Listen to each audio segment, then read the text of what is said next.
life. You know what I'm saying? Right now, I'm pretty much content with just rhyming all day. Or Digital can instantly share pictures. I can start. Hello. I am sorry, but I must interrupt this show. Later, you know what it is. Hey, ham solo. It's time, baby. Low. It's turn out we do. Hey. They said we said we hit. They said we said we on. They said we said we strong. They said we said we go. We say that you heard right. We say that you heard right. We say that you heard right. We say that you heard right. They said we said we in. They said we said we on. They said we said strong. They said we said go. We say that you heard right. We say that you heard right. We say that you heard right. We say that you Man, I swear that it's imminent. I've been going so hard on my penmanship. About to go in and buy me a whip. And I pull that shit fresh off the dealership. I can leave you on red like an Xbox. Got me laughing at you like you Red Fox. Got you chasing Hot Wheels like a matchbox. EA running the game and it don't stop. Super cold like I'm playing for Blizzard. Got you all in my sights like Red Dead Redemption. Never gonna slip on my pimpin'. Better get out my way, bitch, I'm on a mission. Really ain't no competition. I'm steady grilling opposition. I'm get up and ready to win. They can play it how they play, but fuck what you say. I'm getting this money today. Last of us like a dying breed. Down the ride like a noble steed. Fatality moves, I make you bleed. That's on any game, that's on any screen. Shut up and give me your money. They said we so lit. Even if I take an L, we coming back just to show that we don't quit. They said we said we hit. They said we said we on. They said we said we strong. They said we said go.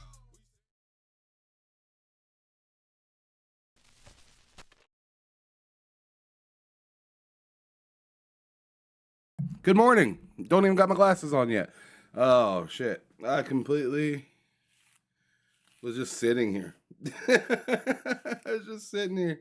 Oh, man. We got a big day today. You guys. We got a big day today. We are going to be talking with a developer, Unreal Engine 5 developer. We also have some breaking news to get into as well with really good news. Switch 2, something to look forward to. It's finally here. Finally something that we can talk about. As a matter of fact, without any further ado, let's just go on ahead and get into that news right then and there. Okay? So screw it. Let's just hop right in to the Switch news that's kind of going on today. So let me find and bam. So today, as I said,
I'm happy I went to go check the chat.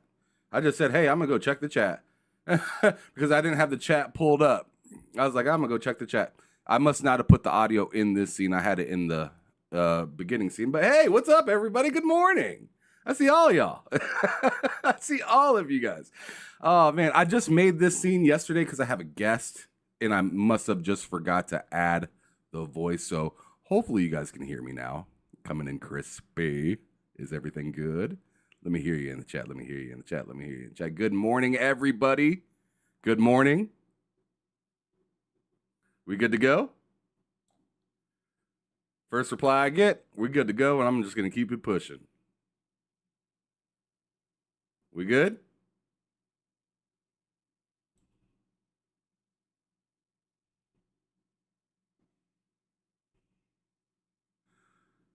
No audio still? Okay, great. Yes, we're good now. Okay, great. Welcome for the first time. I've never seen this person in my chat before, but Jagger Blaze Alex. What's cracking? Good morning to you. Good morning to the rest of you as well. Ron Slusher, Ray Chi, Legendary Yobi, my mod, my guy. Also, yeah, channel members like Ray Chi.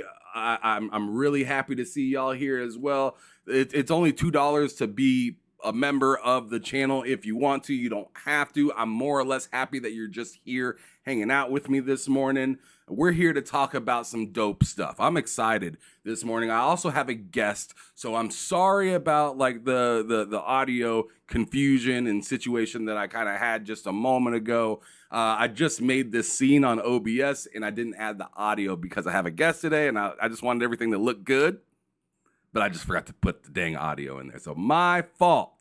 But we are cooking now. We are good to go. Have you guys just watched? I know I had the audio right for the Switch first look trailer, right? Like this looked pretty good, right? Y'all are interested in this, I hope. Make sure you guys, if you're pulling up, hit that like button. If you have a second, share it out. If you're not driving, not too busy, you know, if you're just kind of hanging out watching, take a second and share it out. I'd appreciate it. If you're just watching on your TV, don't go through all that extra BS. Just hang out, watch the show, enjoy yourself. Enjoy what you're seeing. Enjoy what you're watching. It's all good. I'm here for a good time. I want you to have a good time. No stress. No mess. But the Nintendo Switch looking solid. We are like, if you guys have been rocking with me for a little while, I know Yobi has, Ray Chi, you're always here. Ron Slusher, you're always here. Fuzzy Tomato, you're pretty much here all the time as well. Like y'all know, like we've seen this already, but this is now official.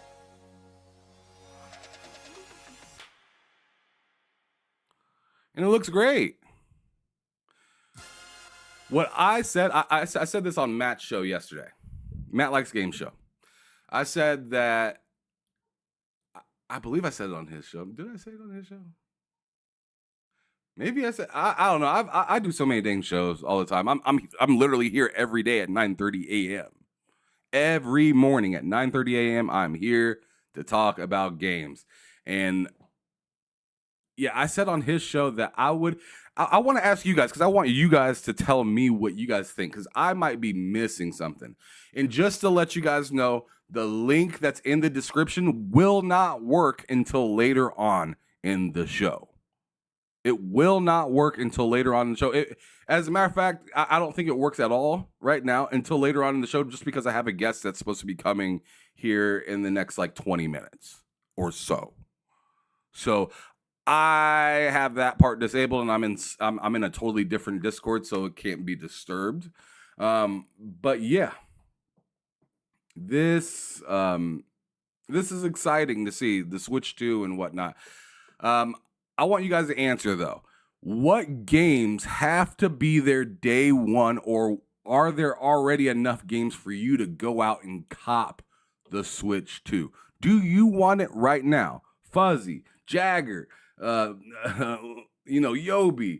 Anybody else that just joined the conversation and you're interested looking at this and saying, Nintendo, what's going on? Like, what would have to be shown to you guys for you to run out and buy this? And let me just throw a price out there. I don't know if this is gonna be the price, but I'm just assuming this will be the price just because I feel like they would want a good start to this generation. I could be wrong, but I'm gonna say $399.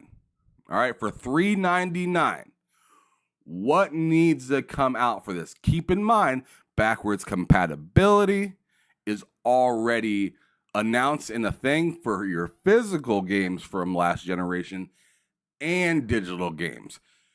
Okami from Twitter said, for the most part, like I guess there's a few stranglers that won't work, but I don't know what those are. And it'd be surprising if it was something big time at all, right? So I want you to tell me, if you have a moment, if you have a second to write up in the chat, tell me what games you would want, if any, to convince you to go get a Switch 2 at $399. $399. What would convince you to get a Switch 2? I'm interested. I'll tell you right now, mine. I need at least 2 solid bangers. I'd like 3, but I'd need at least 2 solid bangers, because I already have backwards compatibility with. I already got Tears of the Kingdom, so I'm excited to play that on there, right? Because I've been kind of waiting for new hardware for me to get back into that game. I was just not loving how I spent $70 on that game and it felt like I was getting like 24 FPS. It just didn't feel quite right. Actually, I think I got that for $50 on like a $20 off sale or something. I think it was like for I know I got it for my wife initially, but we shared Switches. We have 2 of them. And so like I bought it on her account for a Switch, so she was the owner of it, but I share, but we game share, so I was able to play it, and it was kind of rough, right? So I was like, I'm just gonna wait till the next Switch comes out, and my wife is just thoroughly addicted to Halo, so she's just like, nah, whatever. Even though she beat she beat Breath of the Wild before I did, so I mean, my wife is nice like that. Like, don't think that I just bought my wife Pac-Man and she ain't never playing the shit. Like she plays games. She plays Halo every day. Sometimes it's only one game. Sometimes it's only 1 or 2 games that she plays. Sometimes it's an entire evening, and it's like, yo, daddy, you gotta go figure out dinner. You gotta figure out the daughter. I'm hanging out with the homies playing Halo. Like that that's what she does. Oh man, I'm sitting here looking. Do we really only have 3 likes right now? That is nuts, y'all. Come on, help out your boy. Come on, I'm out here every day trying to do this. Y'all, come on now. Come on. 3? Y'all can do better than that. Anyways, so I'm excited for the Switch 2, just for the up-res of games like Tears of the Kingdom in the past, some of the newer games, or some of the previous games as well. But the 2 games that I would need to be like ready to go for the Switch 2, Metroid Prime. The new Metroid Prime that got announced, I want that on the Switch 2. Screw the old Switch. Hopefully they have some sort of like smart delivery feature added to it. In just 1 second, you guys, I will get to the chat here momentarily, because I know we only have a limited time before Mike is supposed to roll up in here. But yeah, so yeah, Metroid would be one of them.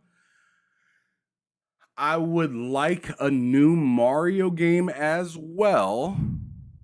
A new Mario game would be fantastic. I was really a big fan of Mario Odyssey Me and the wife actually played that whole game together, right? Because if you don't know, you can play it 2-player. One person would be controlling Mario, the other person would be the Cap, right? And I let my wife, take control of Mario because, I mean, come on, she like ladies be the, I want to do I ain't finna sit here and just do that with the Cap. So like I was entertained watching her move and stuff like that. She loves Mario. She's a huge Mario 64 fan. She likes Super Mario for the Super NES. She likes the older ones as well. Mario 2, not so much. Mario 3, big time she's into that. But Super Mario World and Mario 64 and are her like mains. And then I'd say Odyssey and what's that other one that I'm thinking of for the GameCube? Damn it. What is that one? Sunshine, Mario Sunshine. That is her other favorite, her like B class favorite is Sunshine and Sunshine, Odyssey. And I would put Galaxy kind of in between A and B for her. For me, I'm kind of an old head with it. I kind of like Odyssey was probably my latest favorite Mario, and then before that, I'd probably go all the way back to like 64. Right? That's just my take on that. But yeah, so yeah, I said Metroid Prime. I said a new Mario game would be pretty hot. You know what would be slick, but I just know they're not gonna do it. Is to get an F-Zero game, bro. An F-Zero game. I'd be like, all right, let's go. You know what I'm saying? Shout out to Maca9. What's cracking? Good morning to you. First time I seen you in the chat as well. Hopefully you're enjoying the stream, the experience, whatever you want to call this. If you're new, hit that like button, share this out if you can, but I'd love for you to subscribe more than anything because I'd like to see you again. Come back through the chat. I love reading your guys' chats and seeing how you guys are doing. I am going to go through the chat right now while you guys are thinking about your 2 games that you would need for the Switch 2 at $399 to pick up day one. All right? So that's what I'm going to leave you with. That's the question that I had for you guys. Now I'm going to read the chat, see what you guys are up to. So Jagger Blaze Alex says, all good and good morning. That's good to hear, Jagger. Ray Chi says, not only muted, but also blind. To hell with you, brother. To hell with you. Man, good. Gotta love Ray Chi. Channel member, he's been here for a hot minute, so I appreciate it, bro. He deserves to give me any kind of slander. He's always here, so he deserves to say whatever the hell he wants to say. I don't care. Ron Slusher says, I've been watching 5 minutes of ham sign language. Damn, I did that to y'all. That's tragic. Okay, so Fuzzy Tomato said, sound is fine. Legendary Yobi out here saying, we can hear you. Ron Slusher saying, let him cook. Rachie, unlike Xbox and PlayStation, Nintendo knows good day one game is important for a console release. Yeah, Xbox needs to take notes. I feel like PlayStation did pretty good for the PS5. They had a game already on the console for you to play, being Astrobot, which was a nice technical preview to show off the controller, show off, the DualSense, so the controller and the way the game looks and the graphics and stuff like that. But I also had Miles Morales to play day one, and they bundled that with the regular Spider-Man. Since I didn't have a PS4, I bought both of them and had plenty to eat at the beginning of the generation from PlayStation. It was Xbox that left me kind of. That's my desired platform. Xbox is my desired platform. So best believe I've been playing that a ton more than my PlayStation. But at the start of the generation, it was actually my PlayStation that I was playing a little bit more than my Xbox at first. That didn't last very long. That lasted like a couple of weeks. But it still happened. Regardless, it happened, right? For a little bit.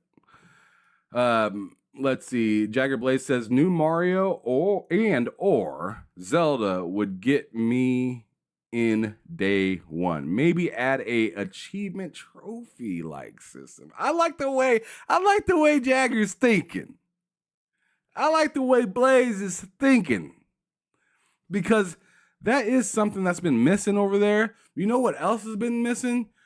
A dedicated chat system from them. Just online in general, really. From Nintendo. It seems like they've been completely missing on that one. So yeah, I'd like to see like some sort of, party chat system, or them add Discord into it. Discord would be the best, right? I honestly, like, if they want to skip all the BS and just go straight to where everybody is, I mean, you're doing that without compromising your hardware. Just get Discord. Just get Discord, Nintendo, so everybody can talk to everybody, right? It's Nintendo's the only device that feels so like just away from everybody else when it comes to communication, and it's weird. Rachie said Mother 4. Sappho says day one games aren't important to me. I need to see what it will do for my current library. The frames in games really hurt the Switch right now. So you're saying you have plenty of games right now. I'm assuming that's what you mean, because obviously the games matter because it's a video game console. So I don't want anybody to take that out of context, trying to say, oh, this person doesn't care about games. All they like is hard. No, that's not what Sappho is saying. Sappho is saying, hey, I got plenty of games that I've yet to really enjoy because of the horrible frame rate that the original Switch has. I get that, and I just got done saying that about Tears of the Kingdom, so I'm right behind you on that statement. I'm interested to see what kind of performance that we get out of the hardware, because we've seen the leaks, bunch of numbers and letters. Like some people understand some of that stuff. I don't completely understand all that stuff, and I'm not going to sit here and pretend that I do. But what I do understand is feeling, right? I understand if something feels right or if it feels terrible, right? And I'm really excited just to see what people think about this. I'm not sure if I'm a day one guy, but there's still a lot to be announced for it to possibly be a day one game. But anyways, continuing on, Fuzzy Tomato says, I haven't had a Nintendo console since GameCube, so I'm probably just not getting it. Fair enough, right? If this hasn't been interesting to you, then why would you? Or if the past hasn't been interesting to you, I can see why you wouldn't want to jump in to the new stuff, especially if maybe you're into more. I don't know. More powerful hardware, I guess. Maybe you're more of a PC player or something like that. I don't know. But anyways, there's nothing wrong with that. Everybody has their preference, right? Hit the like button, share out if you can. But anyways, Sappho. Wait, maybe I went to. Okay.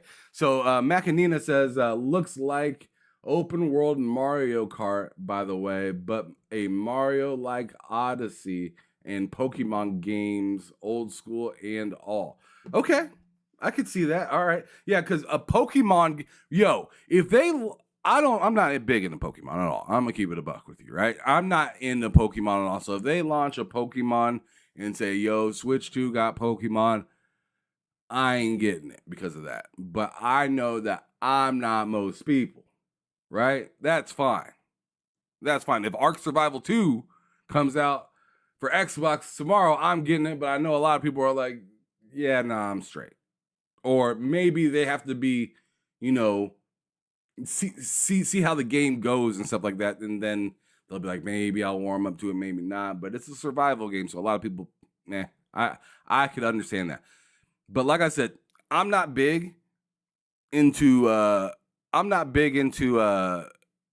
Pokemon at all, but I know that it's crazy, right? People were about to die over playing Pokemon Go. So if they came out with a Pokemon game day one, that shit would launch off the shelves, especially if it was exclusive only to the Switch 2 due to power limitations on the original Switch. That shit is flying off the shelves. People that said they didn't want a Switch are going to go buy it. Believe it. Believe it. If the game even looks hot enough to me, I might even pick. Like I'm not even saying I'm not even into Pokemon like that, but I'm always into a good game, right? Like I'm not into Harry Potter whatsoever. In fact, I go out of my way to make sure I don't have to watch a Harry Potter movie. Wife has to watch Harry Potter. No. Daughter has to watch Harry Potter. Go watch it on your own. If it's a family night, sure, I guess. But like, I'm not going to enjoy it, right? I'm not big into that world, but that game was lit. Hogwarts was hot. I'm not gonna skip out on a good experience just because I'm not infatuated with the IP. Does that make sense? Hopefully it does. But anyways, yeah. Good one, Mac and 9. Sappho says, right now, I'm loving that new Legend of Zelda, but it sucks seeing the frames tank. Macanina said, me too, love, LOL, love Halo. Yeah, my wife, I love Halo too. I've been enjoying the new season. They got a 20 tier season. I've talked about it a few times on this show, but I've been enjoying it. They have this new thing called Castle something. Dang, I'm blanking out on the I'm blanking on the name right now. Castle Battle or something like that, where you guys have to steal the flag from each other, and it's just swords and grapples, but there's a few like different weapons on the map that you can use and like items that you can use as well. It's pretty dope. It's a fun little repetitive game. And if you got a few buddies that aren't too bad at Halo, y'all can run the streets for a little bit if everybody knows what they're doing. It's not a hard game, pretty easy to conceptualize. I'd say it's as hard to conceptualize as Griffball is hard to conceptualize. And if you know what Griffball is, then you know Halo. But anyways, Griffball is the shit.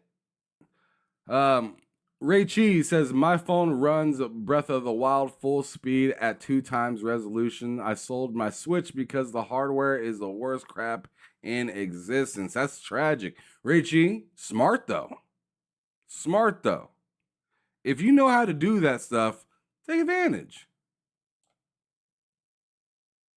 That's what's up. I ain't finna hate. That's cool. That makes sense. Fuzzy Tomato says, the only Nintendo games I play are their couch multiplayer games that I'll play at Buddy's house. No need to get one myself. Fair enough. Me and my wife play a lot of co-op games. We were wondering why we bought 2 Switches, because we only played on one together ever. Like we never really used both to play separate. Or to play together. We never used both Switches to play together. It was usually always just splitting up the controllers or just attaching 2 Pro controllers, right? Sappho flat out said, I'm getting it. All right. Mac and 9 says, I love Mario 64, so I want more games like that. Facts. Sappho wants to know where the SD port is. I don't know. Memory card port. Ray G says, I real Mario Sports RPG. The Switch Mario Golf and Tennis were scams. Damn. I remember Mario. I'm pretty sure I have Mario Tennis on 64. I love that game. That was a good game. That was a good ass game. Okay, Galaxy was the best thing on the Wii. Yeah, I mean, yeah, that's why they ported it over with the quickness to the Switch. With the quickness. The same with Breath of the Wild, with the quickness. A lot of people that aren't like paying close attention would think that Breath of the Wild came out on Switch like alone. But if you paid attention, if you've been privy to video games for a while, you knew that thing came out on the Wii U first. And it had a great attachment rate with the people that owned a Wii U, right? But there wasn't that many people that owned a Wii U. And that was the problem. Sabo says, I'm not about to re-download games. I did that for the PS5 Pro twice, but once for once for setting up again after it crashed, not again. Sorry. I don't know what to tell you. It just kind of is what it is on that front. Hopefully they got an SD card, and if they don't, and even if they do have an SD card, who's to say they don't need you to format it? So, like, good luck. Good luck. Not everything is as seamless as, you know, the Xbox is. Or sometimes even, no, I'm not going to say the PlayStation. The PlayStation ain't seamless enough. It ain't seamless enough. I'm not giving them any credit for that. That whole that whole no smart delivery and you having the USBs to transfer data and like forgetting your saves, and I ain't giving them no credit. They get no credit for me for any of their upkeep on none. Sorry, PlayStation. But I'm gonna read a few more. Oh, it's Mac Bound. What's cracking? Okay, so that's who Macanina is. Mac Brown. It's Mac Bound. What's cracking? Good to see you. Good to see you. It's been a while. Let's see. Ron Slusher says I would need Concord 2 and Dustborn 2 to buy on a Switch 2. You are tripping. You are tripping. And with that being said, good morning, Dorian Gray, AEC, Mr. Vic Ducklick. Good morning as well. And let's go on ahead and keep it moving because we only have so much time, hopefully, until my guest arrives. I'm going to go check on them. Just make sure that they're doing okay. I'm just going to let him know that we're ready whenever he is.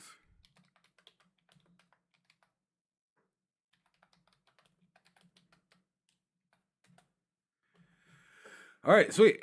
So, all right. So the next thing, so Switch 2's out. It's exciting. Now we're waiting until I believe it was like April 2nd to get to get more information. I believe is what they said. Yeah, right here. I mean, that's if they're doing the date and what, right? I'm assuming that is supposed to be April 2nd, right? Some people put the day and then the month. So, just have to be certain, but I don't know. I'm assuming it's April 2nd though that we're gonna see more announced about it. We'll probably figure out a release date. If you didn't know yet, let's go back over to Twitter. I want to show you guys something that might help you kind of stay aware of what's kind of going down. Right here, I put better safe than sorry. But Wario64 right here puts up that Best Buy has a sign up for a Nintendo Switch 2 notifications. Pre-order will likely go up after Nintendo Direct. Yep, April 2nd, just like I said.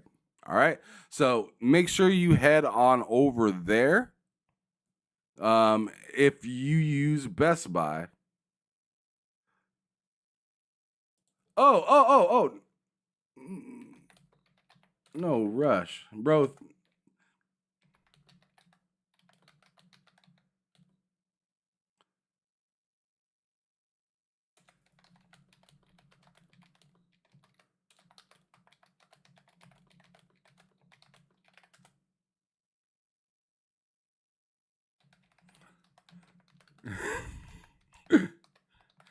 I'm telling him, I'm like, please don't rush. He says the invite said 8, and for me it's 9 o'clock, and for y'all on the East Coast it's 10 o'clock, and I'm not sure what time. I'm assuming he's out. I'm assuming he's probably out west, so it's probably 7:02 08 for him. I said no rush at all. I'm telling him, please don't rush. You are good, bro. Take your time. Please take your time.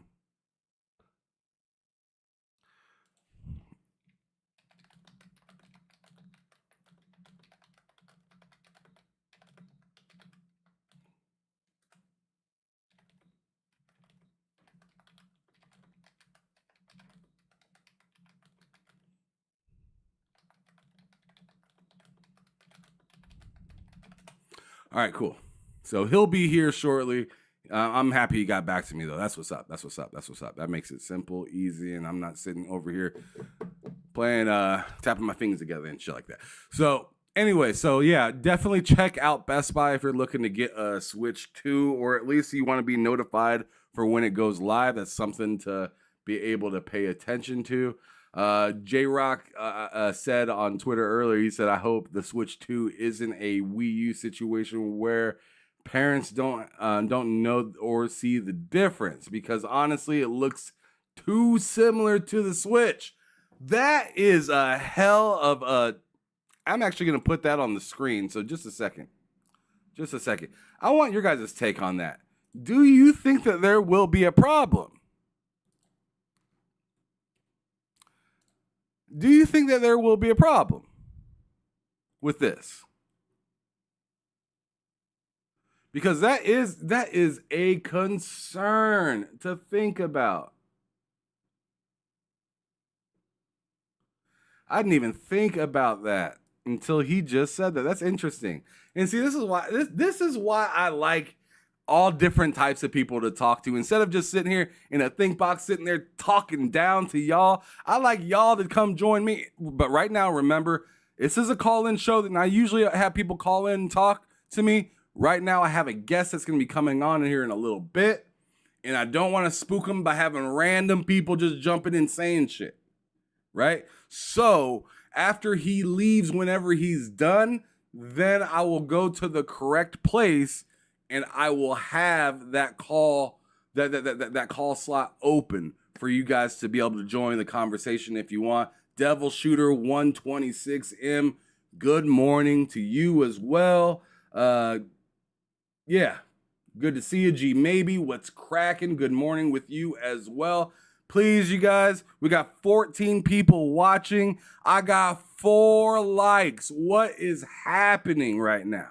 Y'all tuning in and y'all like, fuck this dude. Is that what's happening? No, I'm just kidding. Relax. It ain't like that. I'm just like, come on, man.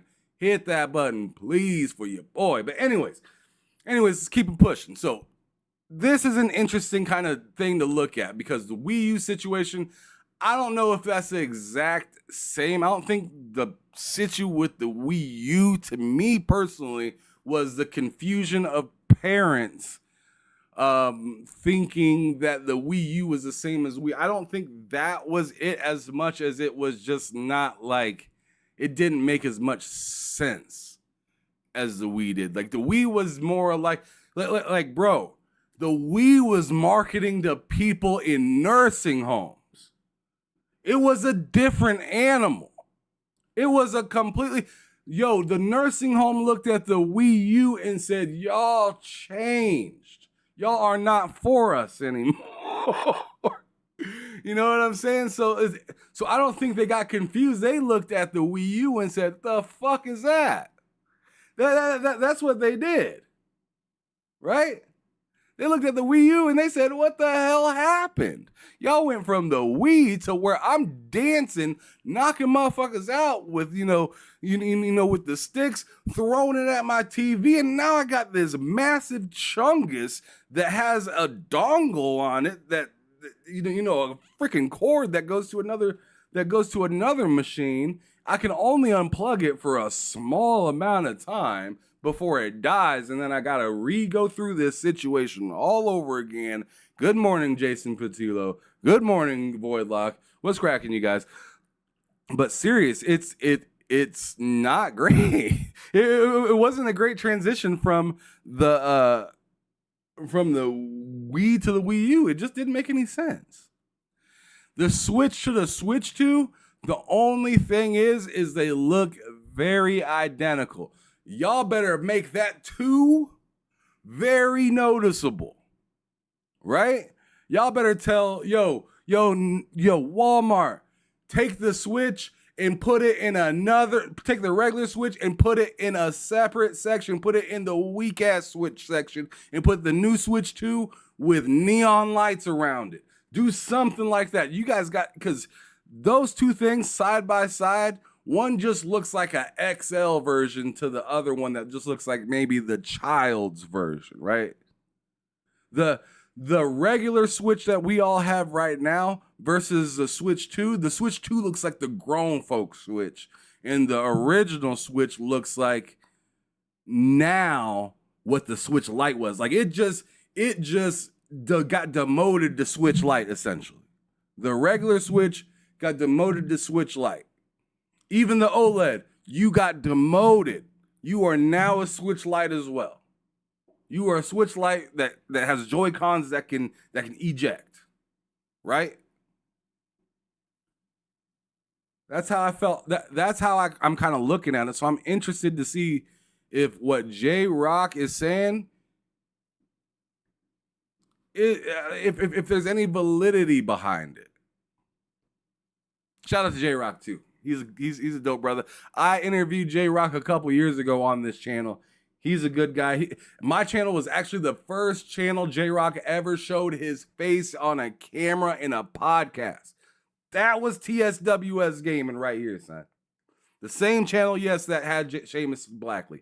The same channel that had Jerry Hook, Jar of Sparks, sad shit. Have you guys heard about Jar of Sparks? Jar of Sparks is a development company owned by NetEase. I got the opportunity to interview Jerry Hook, which was like the founder of Jar of Sparks, and there's been some terrible news. There's been some terrible news. So we'll get back to this, but I want to type this in so you guys can see it with me live. I was told this, but I didn't read it for myself. So we're going to realize this together, and it's going to be shitty together. So let's do that. Anyways, Jar of Sparks. All right, see right here, bam, bam. Too bad I didn't have to go too far. It says right here, PC Gamer is the one that posted this shit. It says NetEase pulls funding for another studio. Former Halo Infinite design head says Jar of Sparks is halting work while it's looking for a new publisher. Xbox, go help him. That's your boy. He was out there for 343 for y'all. Help this man out. Bring this man up out of the mud. But anyways, it says NetEase launched a new game studio called Jar of Sparks in 2022, headed up by Halo and Destiny 2 veteran Jerry Hook. The goal, NetEase said at the time, was to create a new generation of narrative-driven action games with immersive worlds that will be filled with moments that gamers will want to share with each other. But just a couple years down the road, that all comes to naught for now, at least. As Hook announced on LinkedIn via VGC that Jar of Sparks is halting work while it tries to find a new publisher. So the good news is they ain't dead. They're not gone. They're not, I know this still burns a little bit, but they're not Arcane Austin. They're just looking for new funding. Okay? So it says earlier today, which this article was written a week ago. So it says earlier today, so earlier a week ago, we notified our team that Jar of Sparks will be halting work on our current title as we search for a new publishing partner who can help bring our creative vision to life. Hook wrote in a message posted on January 7th. Throughout this journey, our passionate, driven, and innovative team took bold risk and pushed boundaries, striving to create something truly new and exciting for the industry. We couldn't be prouder of the groundwork we've laid together. As we prepare for the next step, our talented team members will be exploring new opportunities. If you're searching for exceptional professionals who are driven and think outside the box, please reach out. We'd be more than happy to connect you with some of the best developers I have had the pleasure of working beside. That sounds sad. That sounds like y'all are cooked. But you guys are just halted right now. So you're saying, hey, we can't give y'all work. So go find some work until maybe we find another publisher to pick us up, and then I can rehire you.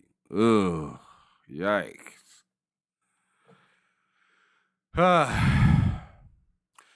If this feels oddly familiar, you might be thinking about Worlds Untold, the NetEase studio founded in 2023 with BioWare veteran Mac Walters at its head.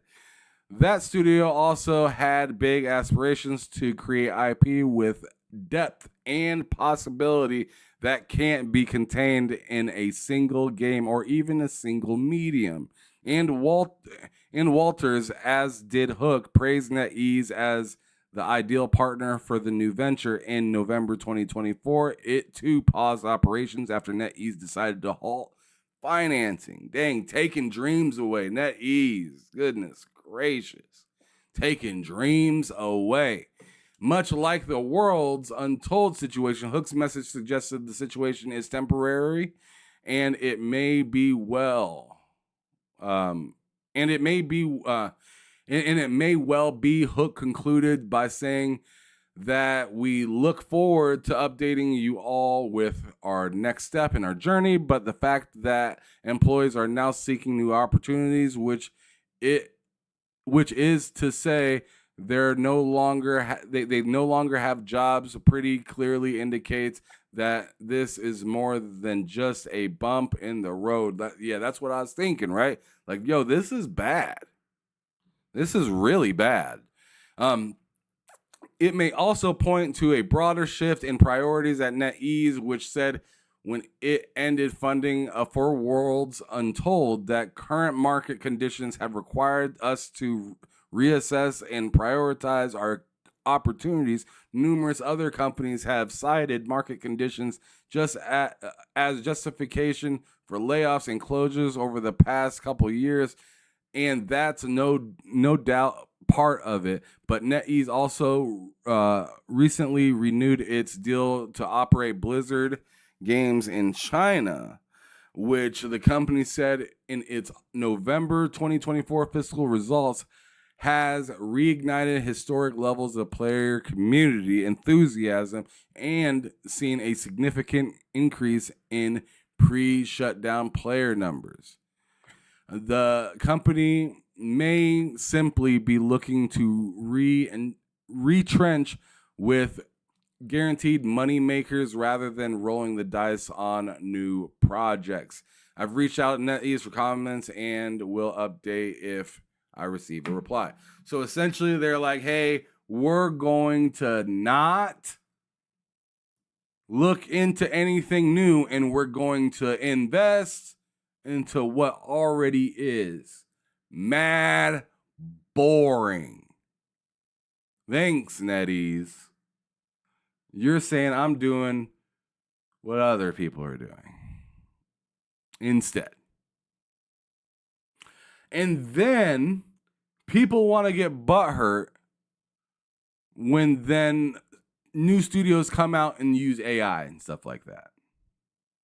People want to get mad when new companies come out and they have a small team and they use AI with less overhead and stuff like that.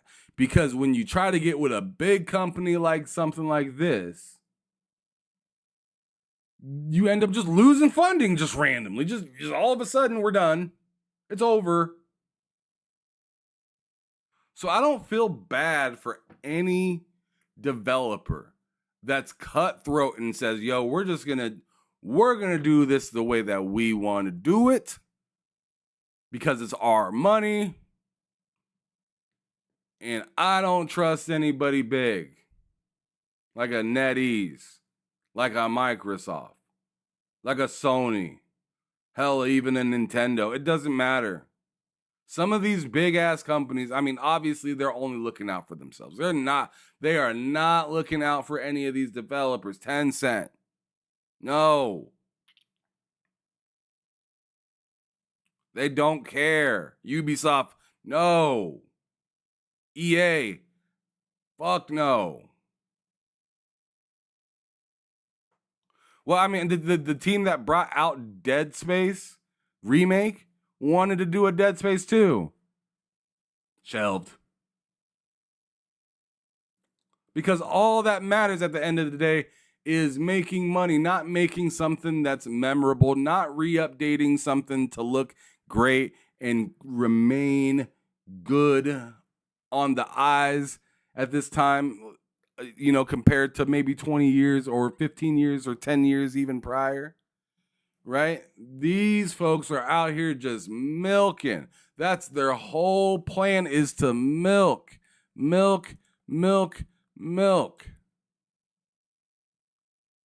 That's their whole identity, is to milk.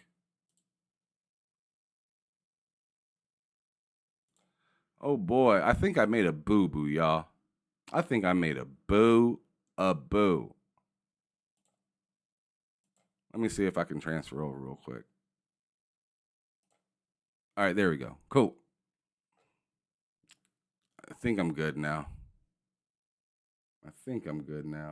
Yeah, okay, cool. Man, that would have been tragic. I just realized I was in the wrong server. So if bro would have joined, I would have been a different server than when I told him to go in. I just realized that, and I was like, oh shit. And I just changed it real quick, and I just checked, and he said he'll be here in a little bit. So perfect. We're looking good. We are looking good, ladies and gentlemen. But anyways, so this is sad. I know I hopped off of the Switch 2 stuff, and we just went to something incredibly disappointing. But I just felt like that was definitely something I needed to talk about, needed to say, needed to kind of put out there. These layoffs and stuff like that, I mean, people are hyper focused on, Microsoft's like laying off people. Oh no, it's Microsoft's messing up gaming. And it's like, bro, like the whole thing around gaming in general is just fucked up right now. It's not looking great. One positive thing coming from Microsoft that you may actually like, that may help you in the future if you're into this type shit, is Tom Warren put this out yesterday, about midday yesterday. He said Microsoft is expanding its repairability program for Xbox consoles. Ubreak iFix will be able to repair your Xbox Series X and S. The latest Series S and X consoles also come with packaging that is now fully paper and fiber based. So more like green kind of stuff, right? Cool. Interesting. Great. I mean, some people care about that, to be honest, but a lot of us are like, whatever. To be honest. But the whole Ubreak iFix thing, that's kind of nice, right? Because a lot of cities, especially the bigger towns, if y'all lived in or around any big town, they usually have a Ubreak iFix somewhere by. And to have somewhere to be able to take your possibly busted ass system to go get fixed so you can keep playing on that thing. Like, yo, I could probably take my busted PS3 because I have two of them. I have one that works great, and then I have another one that the HDMI, it is really bad. It is really, really bad. Let me see real quick. I need to double check something. Chicka check. All right. Micah, are you there? Yeah, I'm here. Good morning. Hey, good morning. Yeah. I love the background you got going on there. I like seeing your Nintendos and your Segas going on. That's Yeah, man. I love I'm an old school physical gamer. As for new days, I don't really do physical now for like the Series X, PS5, Switch.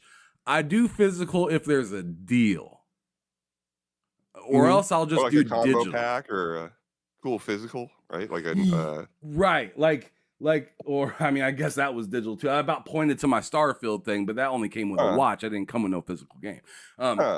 But like, That's I got wild. Ghost of Tsushima when it was $70 for the the whole. Can you remember when PlayStation did the $10 extra charge for like their director's cut games and stuff like that? Trying to be sneaky. I bailed out at the service charge every month. to get 10 bucks. Sadly, but because all those consoles over there, you don't have to do a service charge on. Right. So so I seen Ghost of Tsushima at a store when they were charging everybody $70 for it. There's this little store on the corner that I used to get my used games at. It still had it in the plastic wrapping. They sold it to me for $40. And I was like, yo, I'll cop the director's cut while everybody else is paying $70 and telling me how worth it and that $70 games are good. I ain't paying that. Pre-COVID, we had a chain around here, about 8 or 12 stores called CD Game Exchange, and they did nothing but that. So they set their own pricing, which was the crazy part. They made everything a good deal because rather than getting what eBay gets for it, they had the NES Advantages, the big controller for the first Nintendo. They had those for $15 in sealed boxes. They got like 5 of them in that were in sealed boxes for $15. I grabbed 2 of them. Oh, yeah. It should have been like, I don't know how much you would for sealed controllers, like original sealed controllers. It's crazy. But I used to go get lunch and then go see what was on the store. Try to snipe some deals. Glory days. Of course, they didn't make it through COVID, so not anymore. No doubt, brother. But what I want to do first, before we go any further, before I say anything to the chat or you or talk about any more topics, I just want to welcome you to the show. Good to have you back. It's been a little while.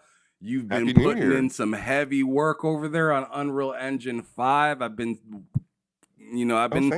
checking out what you've been doing. You've had some strides from what it looks like. Am I right?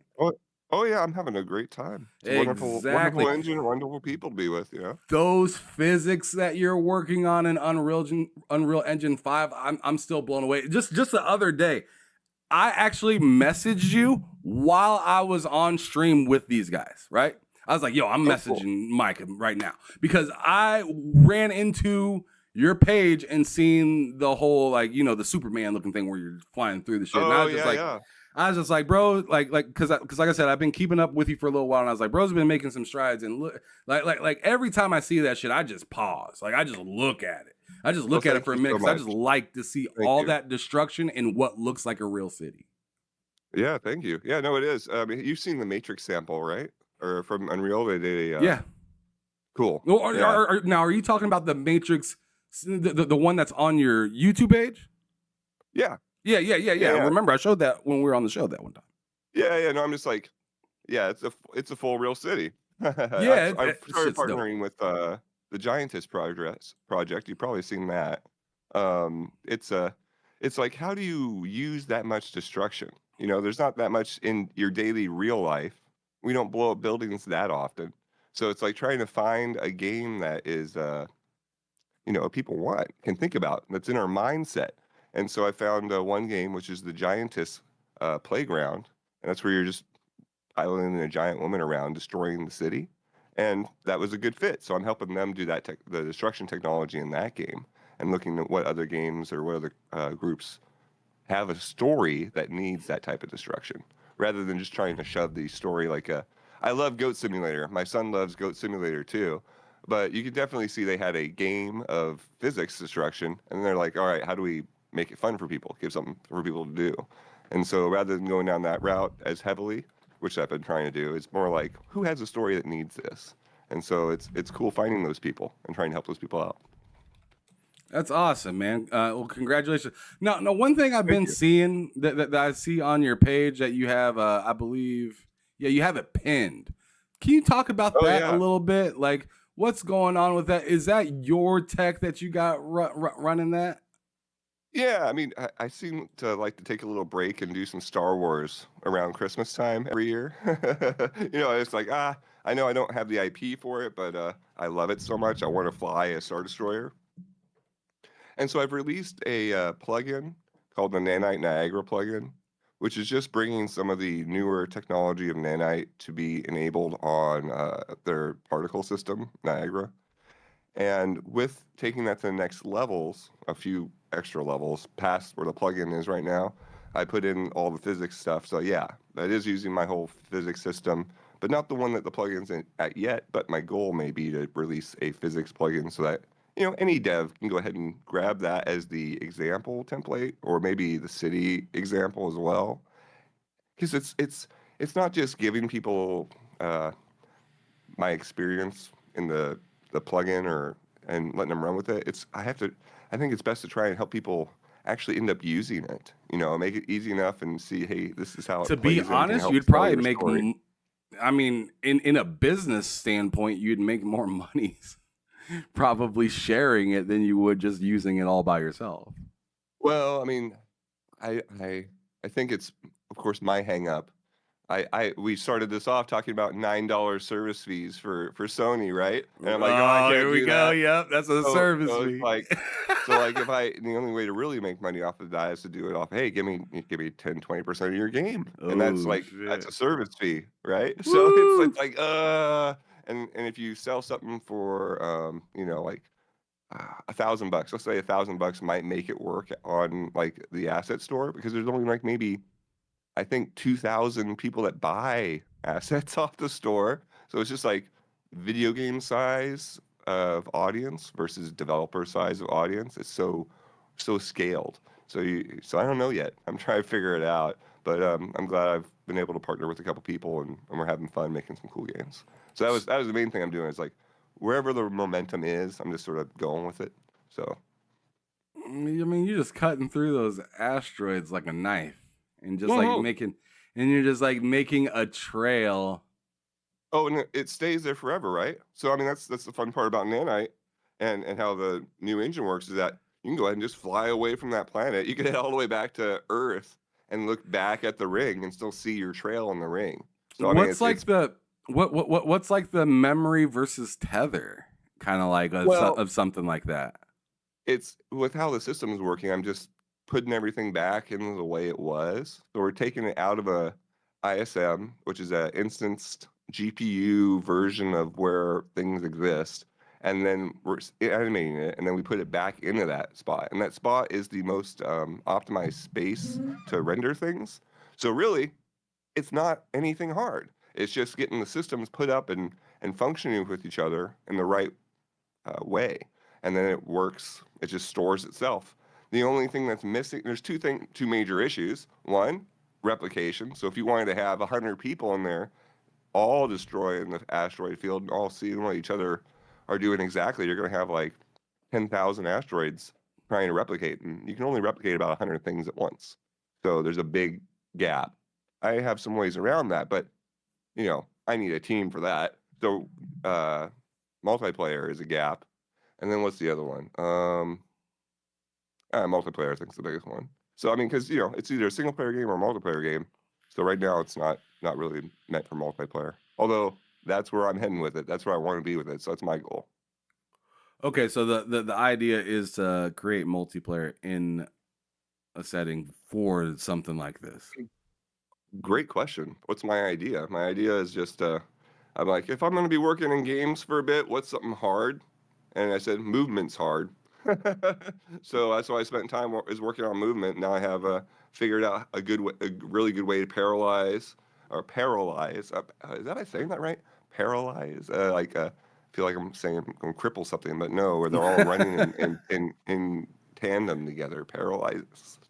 But paralyzation of physics to reduce. Yeah, you're talking about have it run together. Yeah, yep. I know what you're trying to say.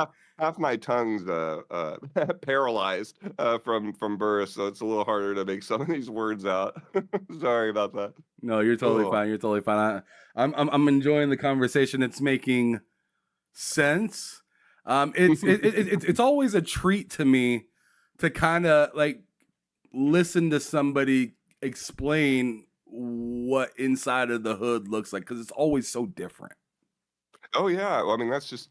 I think you can do anything you want because it's just pixels on a computer. So it's the person or the developer figuring out the systems, figuring out or making their own. However they got there. You could get there a bunch of different ways. So that's probably the neat piece is going out and then seeing what type of genius things the groups come together and make, or what type of travesties are still able to run and get the experience out, no matter what's under the hood. So it's all over the place. You mind if I ask you a puzzling question, possibly? Oh, go for it. Yeah, absolutely. Where do you kind of see this kind of tech being implemented, like in the next few years of gaming? Like how integral do you feel like something like this is to Well, I gaming? mean, I think it's a little bit of our exposure. Gaming's so huge now. So I mean, like Space Engineers 2 is coming out, and Space Engineers 1 have amazing destruction. I mean, so and it's multiplayer, and you're battling each other. So I mean, it's just that's it. I'm trying to do it in a HDR or ray trace sense, or the full, the Unreal Matrix or Nanite experience without any voxel aspect. But you keep getting dragged. I mean, you will be always dragged back into voxel because it's such a good um, solution for that problem. And that's what Space Engineers is it's a voxel solution where you have little boxes that you make up everything with, and you just make the boxes look like a handrail rather than a box. And it's just like Minecraft, only it just looks more HD, but you're still dealing with little boxes. And ultimately, my tech, I'm still dealing with boxes too. It's just a model.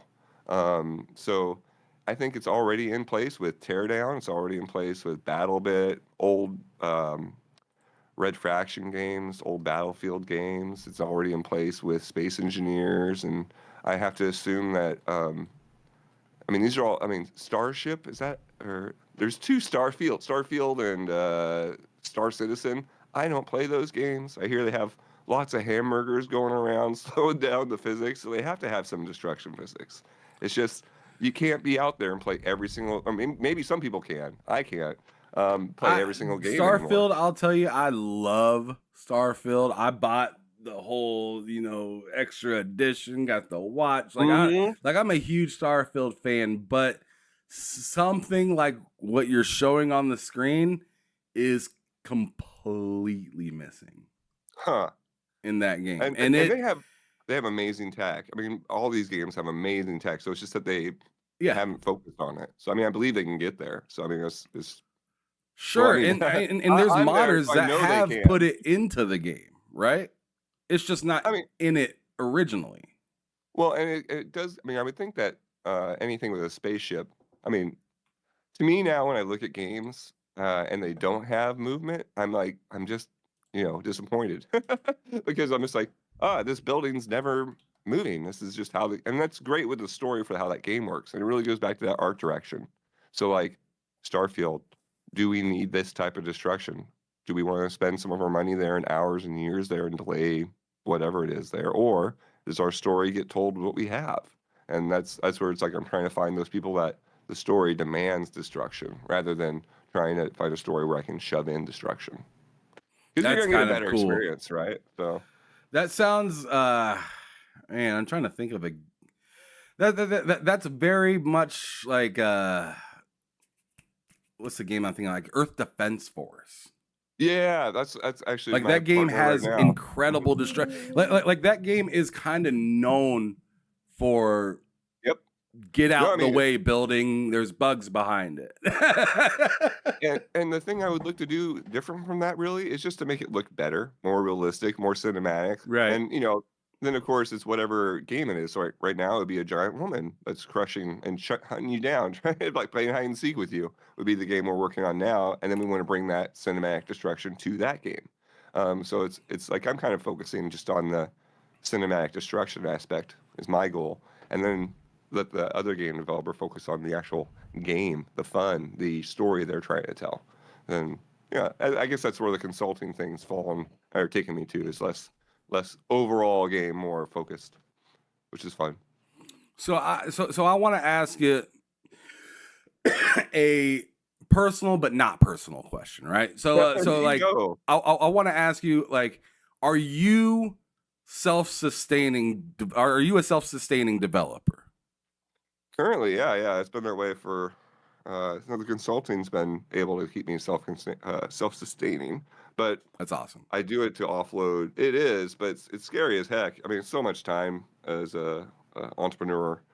You know this. I mean, and the more different companies you add on top of that, the more things you got to hunt down and do. I mean, I got to do taxes for last year now so I mean, but it's been amazing working with people. I love educating and working and finding out cool things and also learning cool stuff. So I mean, like that's the nice part too is I've been able to see some people's secrets, see how other people work, and you know, I do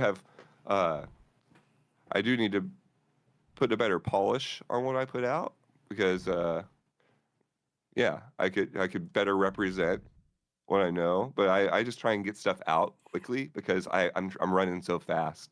It's like to me, it's the question is, does it never get released? I never tell anybody about it because I'm already working on something I think is more important, or can I get anything out? And then people end up learning about it. I've had people thank me for getting them jobs at Unity for Pete's sake. And I'm on Unreal now. I haven't been working with Unity or doing Unity tutorials for like 5 years. But you can't. I mean, that's such a wonderful, warming thing to hear, right? So. Yeah, assisting people to help them reach their dreams, right? That's absolutely. That's a very heartwarming thing to be part of. Like, You got it. not being selfish and having somebody reap the benefits of what you kind of incidentally did. Well, I mean, so you can. I think we're getting this.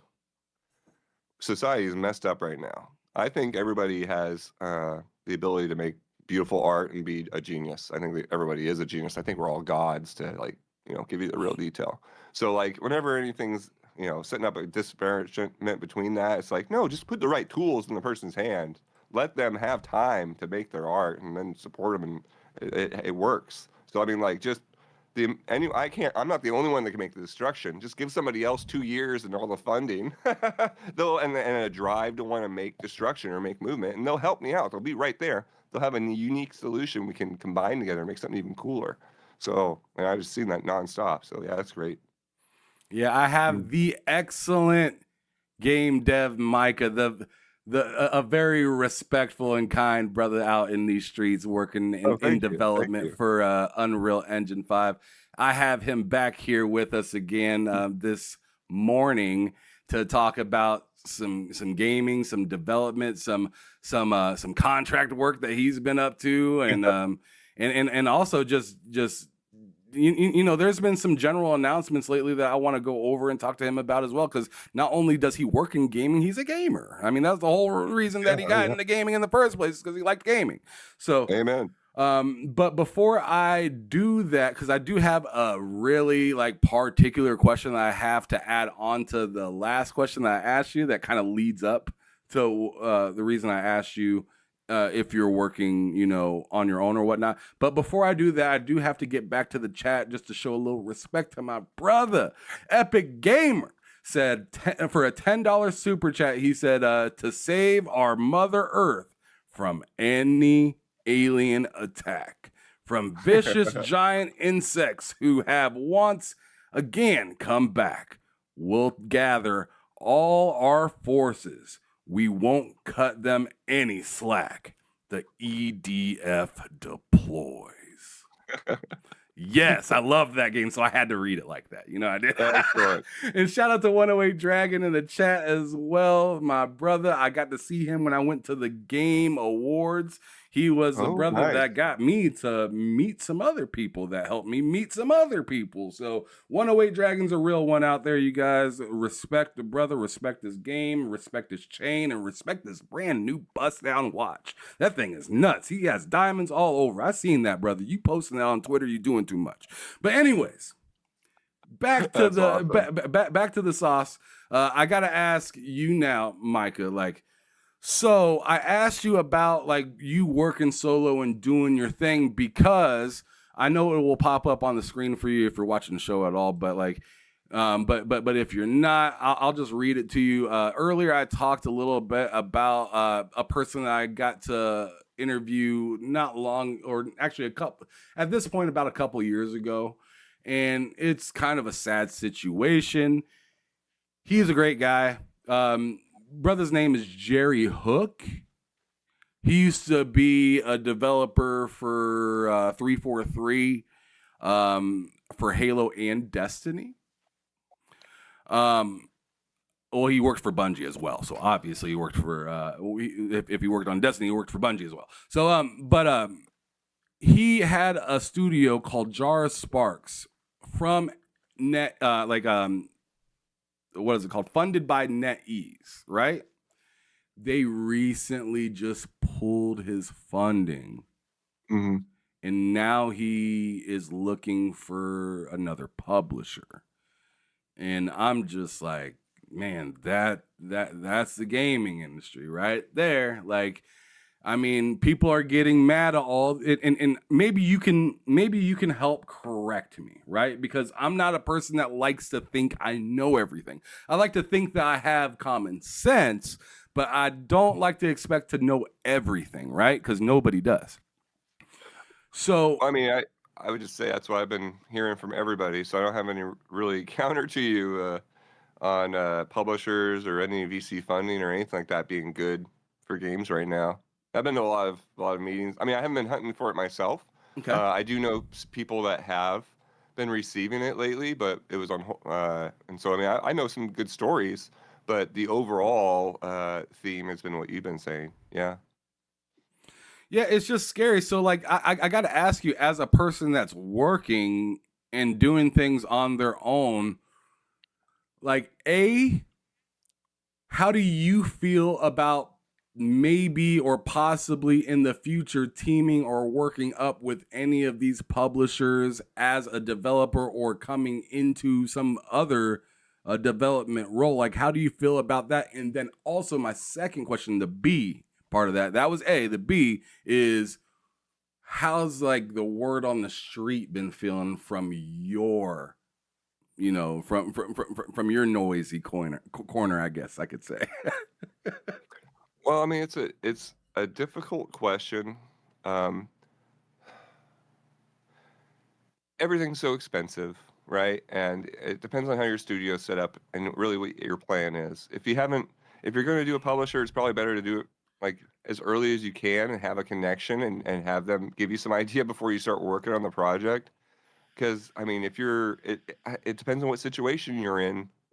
If you have money and your game looks good, advertise your game and then see some momentum with it. And then that momentum will also come with publishers or people that know publishers and can give you some impact. Because I don't want to say to anyone to go trust a publisher and give them 75% of your revenue, or 25% of your revenue, or somewhere in that range. Because it's a sales thing. How are they gonna sell 75% or 25% of your game, or publish it or push it out there? What can they do to offer things for you? How can they help you get your game complete? Do you need those types of helps? And that's the whole negotiation there, seeing how much some publishers will just give you money and say, cool, make your game. You did it. You're doing it in the right theme we want. We see you have a team. You know how to do your plan. You're hitting your goals, and we're seeing it. Here's just the cash, and we'll just check in. Other ones will say, hey, here's the game we want you to make. And your game studio, your game developer, they range all over the place. So you got that. What's that match? If you don't get a good match, there's going to be a rub and a bad story.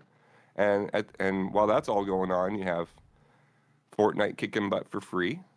You have Minecraft kicking butt still, You have, Counter-Strike and Overwatch and all these other free games out there that are kicking butt and growing, just at epic levels.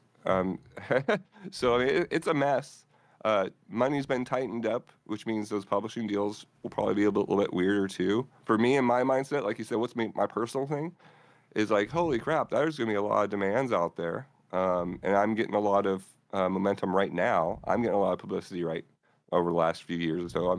I'm seeming to be able to shine enough that I can find partners to make games with. So I'm like, I'm trying to keep it independent, trying to keep it all me, but it's really been nice picking up a couple people helping me on some projects, and I have to assume is like a publisher. So I mean, I have not directly dealt with a publisher because I've heard all of bad things about it. The people I have now dealing with them are saying, hey, I've been able to just get a bulk amount of money, but those are rare. But they are still happening right now. As I have studios that are getting those bulks amount of money.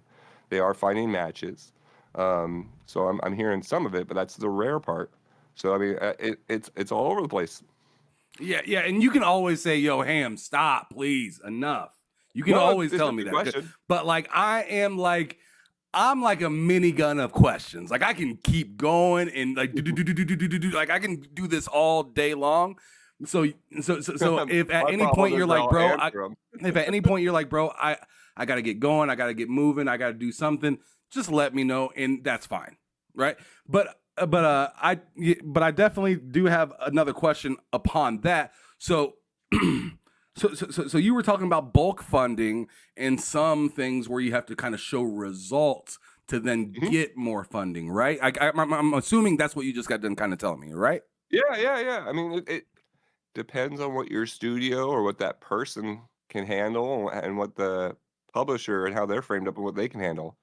People handle micromanagement different. We're all, some people have internal monologues, some don't. Some don't want to be told what to do. Others could use direction.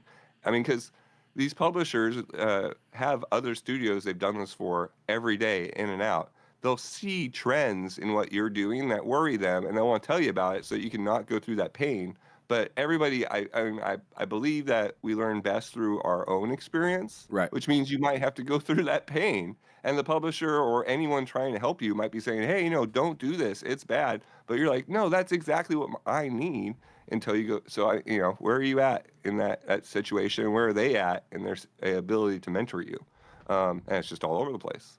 So I think it's great to reach out to somebody, a mentor, in whatever community where you like what they're doing and just ask them questions.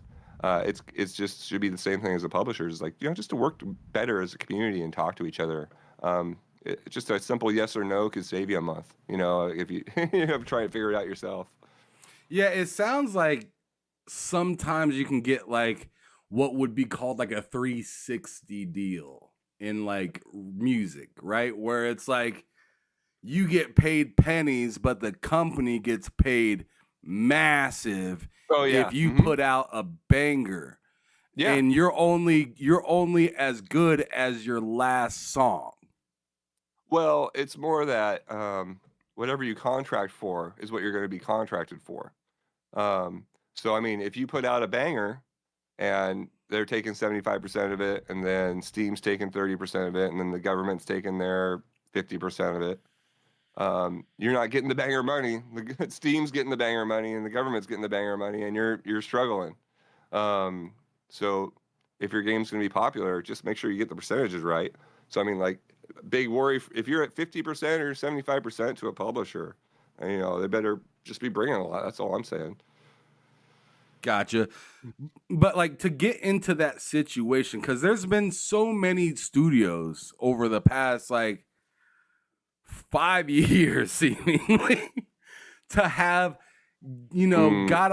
seemingly got off the ground, had a fantastic idea, and then it just kind of like it falls apart as if they had momentum at some point and somehow they lost. I think the pricing model is just completely just completely screwed up. Okay. Because most games you're paying, let's say, $20 once. And if it's a multiplayer game, they have to pay every month to host a server or host some sort of infrastructure. And so people buy say you did $1 million worth of sale the first month, then it drops off drastically unless you're putting out new content. This is that forever release schedule you get with Fortnite and everything else. You're always putting out new content every month. If you're not doing that, it fades away. And if you're having to still pay monthly for something, the service kills you. So how long can you employ people to work on a game that you were only paid for once on?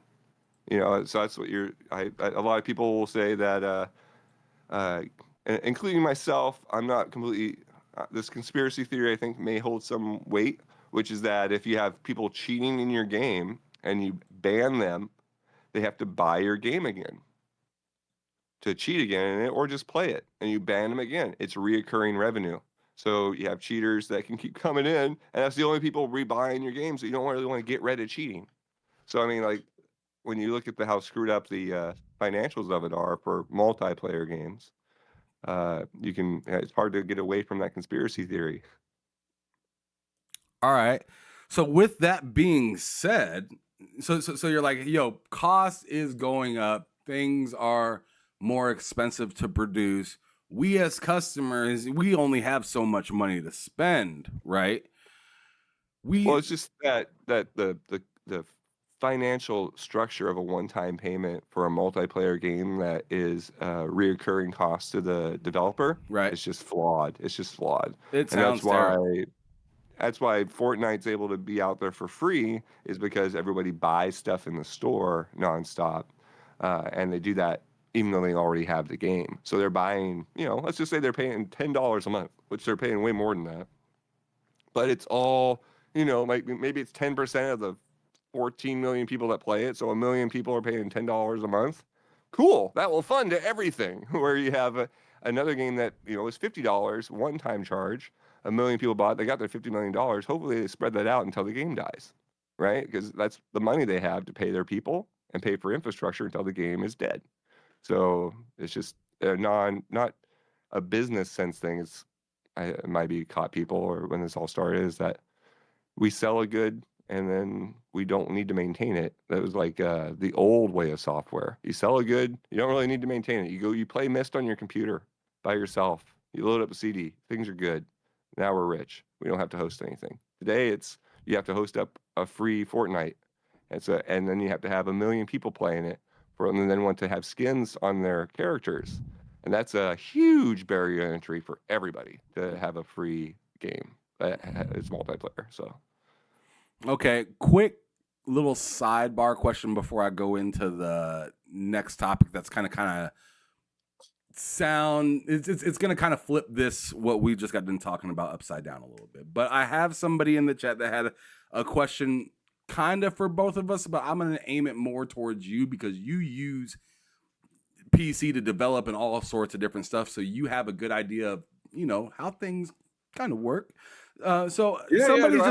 Somebody's simply just asking, hey, I need a starter PC. They're asking in the chat, I need a starter PC machine. What would you recommend? They're asking specifically about what do they think about Alienware? So Alienware is a big name brand. So that's great. I would shy away from unknown brands. So Alienware has been around forever. in gaming warranty terms, right? is a big deal. Yeah, warranty is nice because but you can get warranty on pretty much everything. You go to, I wouldn't do it. Best Buy, I think it's like $300 or $400 for like 3 or 4 years worth of coverage. But that prevents you from having to try and go through the manufacturer. Mm-hmm. But HP, Dell, and Alienware, I think, isn't Alienware part of Dell now? Yeah, they're part of Dell. Yep. Yeah. So this is a big thing to probably say to people is that so I did 25 years of data center and cloud. So the whole infrastructure that's needed to host all these multiplayer games, I built it for the last 25 years, and it's all built on HP and Dell. It's all HP, Dell, and Cisco hardware if you want to really talk about it. But so HP and Dell are the two big manufacturers that are supported by enterprise and companies. They're not going to die. They're never dying. HP, Hewlett Packard, and Dell are never going to die. So if you get a laptop from them or a PC from them... why are they never going to die? Just briefly, why are they never going to die? Well, because Facebook's using them. Microsoft's using them as their hardware. So they're their employees work on Dell and HP, maybe IBM laptops. So they're funding and supporting these, like the whole company, or every company in the world uses HP, Dell, or IBM for their laptops or their servers, maybe Cisco for their servers, like those 4 manufacturers. So those 4 manufacturers are making way more money from business than what we're called retail. We're just sort of like a joke. The laptop part for like people in the world that are not working on it, that's not business, are a small percentage of the income to Dell and HP, where XPS, Alienware, they're all retail. So they're just selling to us. So they don't do servers and corporate IT. So they might go away, except for that they are Dell. So like if you were buying from XPS and they were, or Alienware, and they were not owned by Dell, then you're dealing with somebody that's just dealing with retail, just a small group of us out here gamers, and are not backed by the entire corporate infrastructure of the world and funding. So it's just that for HP and Dell, the retail side of it, us gamers are like 20% of the revenue, where for any company that's not HP and Dell, it's maybe 80% or 100% of the revenue. So, meaning that they're making the same amount of money. It's just HP and Dell has an additional 80% more that they can just be happy and healthy with before they have to go bankrupt. So they just have so much more funding from corporate that they're just never, So they can never die. they're at the beach. Too big to fail. Is that the term? They're too big to fail. Where if you're like Acer, not so much. Oh, you said they fighting for their life. They are, yeah. No, Acer is. But there's a whole bunch of them down there. You know, like ASRock, Asus, all those guys. How do you think Lenovo's doing? just You think Lenovo's fighting for their life? I would shy away from Lenovo, but aren't they part of HP or no, they're part of IBM, right? I think. I'm So kind of curious. I'll look that up. Yeah, I think Lenovo is tied with IBM in some way. So that's a big company, and it's also one of those ones that are too big to fail. But I think of them as the lowest. If you're looking at a Lenovo laptop, I think of that as kind of like the lowest end of the guys that are too big to fail. The largest just shareholder of Lenovo is Legends Holding. I hope that's not Raid Shadow Legends. That'd be hilarious. Oh man. Yeah, But- yeah. 57% of it's just publicly shared. But I mean, sorry to get a little off topic there. Those are with brands of pre-made PCs, and if you're getting into it, I would go with just a pre-made PC, because I mean, there's a lot to building your own PC, to include how you built it and static prevention from frying your components.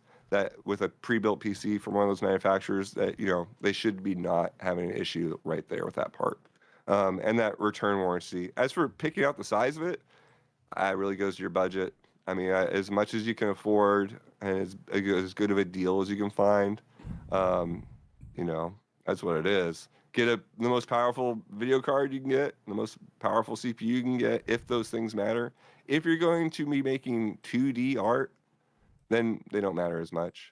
I think they're just looking to game on it more or less. Oh, okay. Yeah, then, the most powerful video card you can get, the most powerful CPU you can get, and then one of those name brands, so that it's just, something you can count on. No doubt. I have one more kind of, I guess, meh kind of question to ask about this topic before we then jump to something fun. It still may have its meh moments in the fun area, but it's going to definitely be a lot more fun than this one that I'm going to bring up to you right now, which is GTA 6. This person wrote an article from GameSpot saying GTA 6 costing as much as $100 could help video game industry rebound in 2025. I want to hear what your thoughts are on hearing something like that, because as a customer like myself, because that's all I am, I'm not a dev, I'm not any of this stuff. I'm just a person that loves video games, and I click live and talk about them a lot of the time. So I see this and I'm like trying to staple my wallet. I'm like, yo, because if you guys say you guys are okay to do it, which GTA I feel like is on another echelon when it comes to a lot of games, and a lot of people think they're GTA capable and will then try to charge the same amount that GTA would charge just because they did it. You know there's people that are out there that would do that. And they should. Yeah. Game devs, I mean, games are completely underpriced. You think so? 100%. I mean, what'd you pay for lunch yesterday? For lunch? Shit. You want me to be honest? I didn't have lunch. Well, when you eat, what did it cost? It's like $20 for a meal. I paid like I don't know where you go to have lunch. I spent like maybe $10 on lunch. Well, I mean, I guess you're not getting a drink, probably not a side for $10. Oh and- yeah, and no tip. if you're talking about, hey, what is a regular meal cost? About $15. Yeah. So, I mean, how many meals is $100? So you're like maybe a week. How long are you gonna play GTA 6? Like 5 years? Maybe. Yeah, man. And I bought GTA 5 3 times. Once for my PS3, once for my PS4, and once for my PC. So I've already given them at least what, $150 for GTA 5. Okay, so I want to know just Without from you. skins? No shade either way. I want to know: do you think that $100 should be a price tag for one video game prior to knowing whether this game's gonna run properly and be ready for me to play, and it's not gonna be This is $50 next Australia. year and run perfect for the person that hasn't played it yet? This is the silliest bet I'd ever have to make, to bet against Rockstar and GTA 6. Come on. It's going to be totally worth it. 100%. Now, like, are they going to put it on sale for half a year later? I doubt it. But, you know, if nobody buys it for $100, they might put it back to 70 or 60. But if they release multiplayer, I think the $100 solid. But they're going to release single player, and that's where a single player first for like a year, right? Because that's traditionally how they've done it. Right. So then, you know, $100 for a single player game, that doesn't float very well for me. I'd rather be $50 for that. And then if they have multiplayer on release though, which they could do, they could do it. That sounds Then terrifying. the but yeah. $100 fits. The $100 fits there. They're doing online services. We're right back in the GTA Online, all the other BS. Because honestly, what was it? NoPixel, GTA NoPixel. You familiar with that? It's the role-playing environment mod. Say that again? GTA Online has a mod called NoPixel, or a server, and it's just role-playing. And it's, you know, at least a year ago, and we haven't watched it since then. It was like all Twitch did was just like the whole. It's a big deal. GTA No, I know what Yeah. you're talking about now. Yeah, that's a really big deal. I've seen musical artists that are into it. That's like their job now. It's like their job. Like they stop making music and they just do that now. Yeah.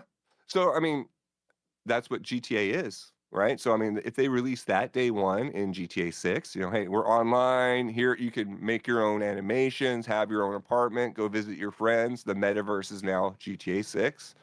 $100 easy. Yeah. Easy. They should be doing a service fee for that online game. And they should be collecting $10 or $20 a month for 5 years instead of $100 day one. And then nothing for 5 years unless you buy a skin, which is what they're framing up.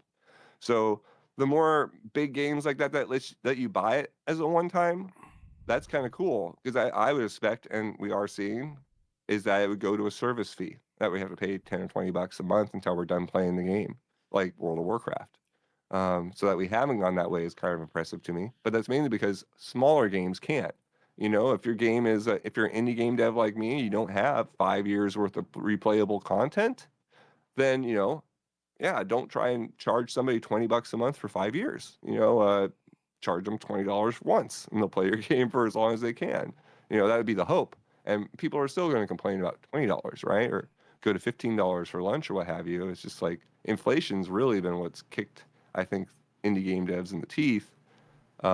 If you look at just inflation, you know, we want to keep games at $20 or less forever, right? And well, inflation still happens.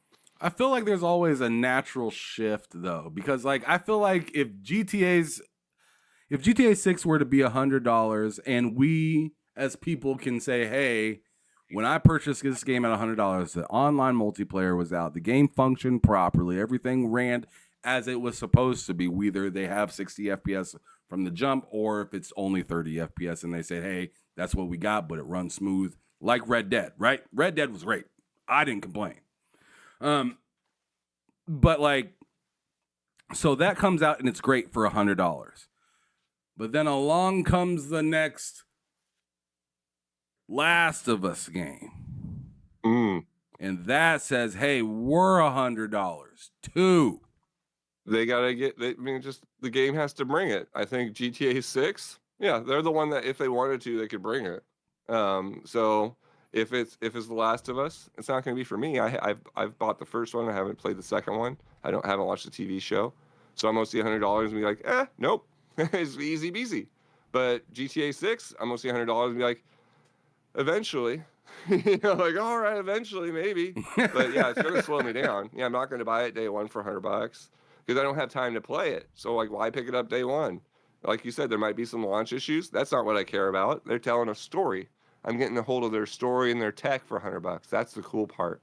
I get to go play with something groundbreaking. That's what GTA 5 was. Those are my expectations. If GTA 6 looks like GTA 5 and they haven't done the $1 billion worth of R&D like we're expecting, then yeah, I'm going to be cranky. If they have, then I'm going to get to see the breaking edge of games. So let's go see the breaking edge of games, you know? Is The Last of Us going to be the breaking edge of games for me? I don't think so. They might have beautiful characters, might have a wonderful story, but for me, I'm more interested in the open world with GTA. Are you more for the replayability of what GTA gives you, or is it literally just the story?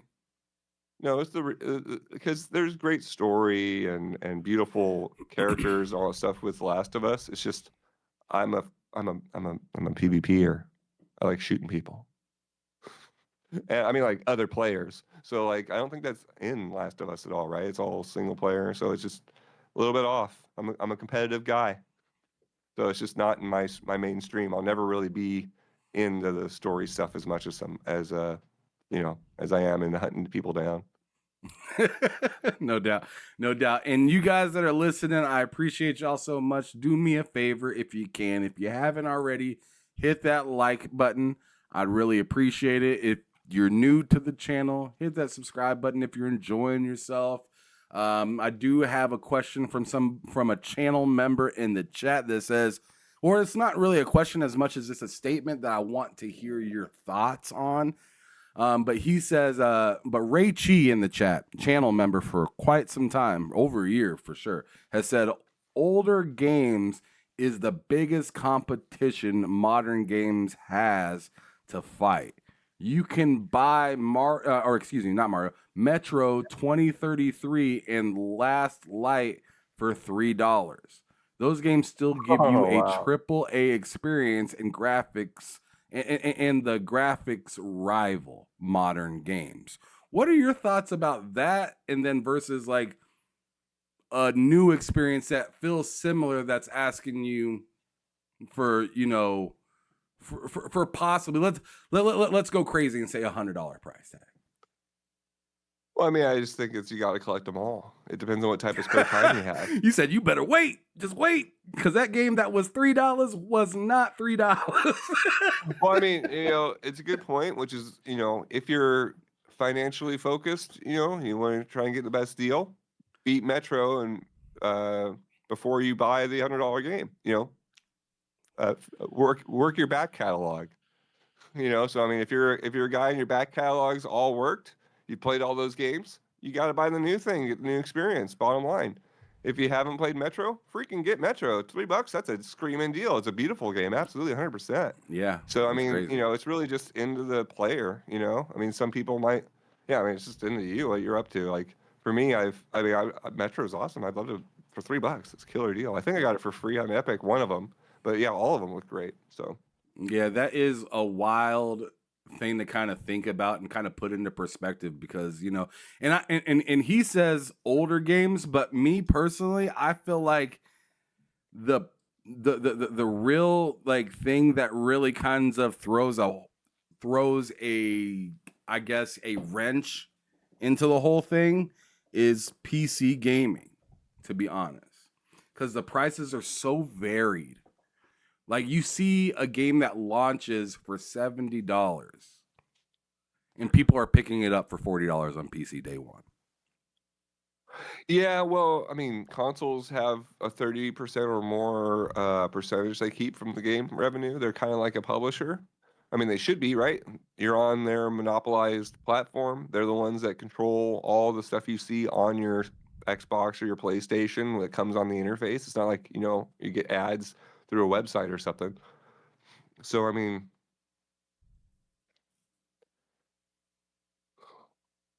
yeah, I don't know.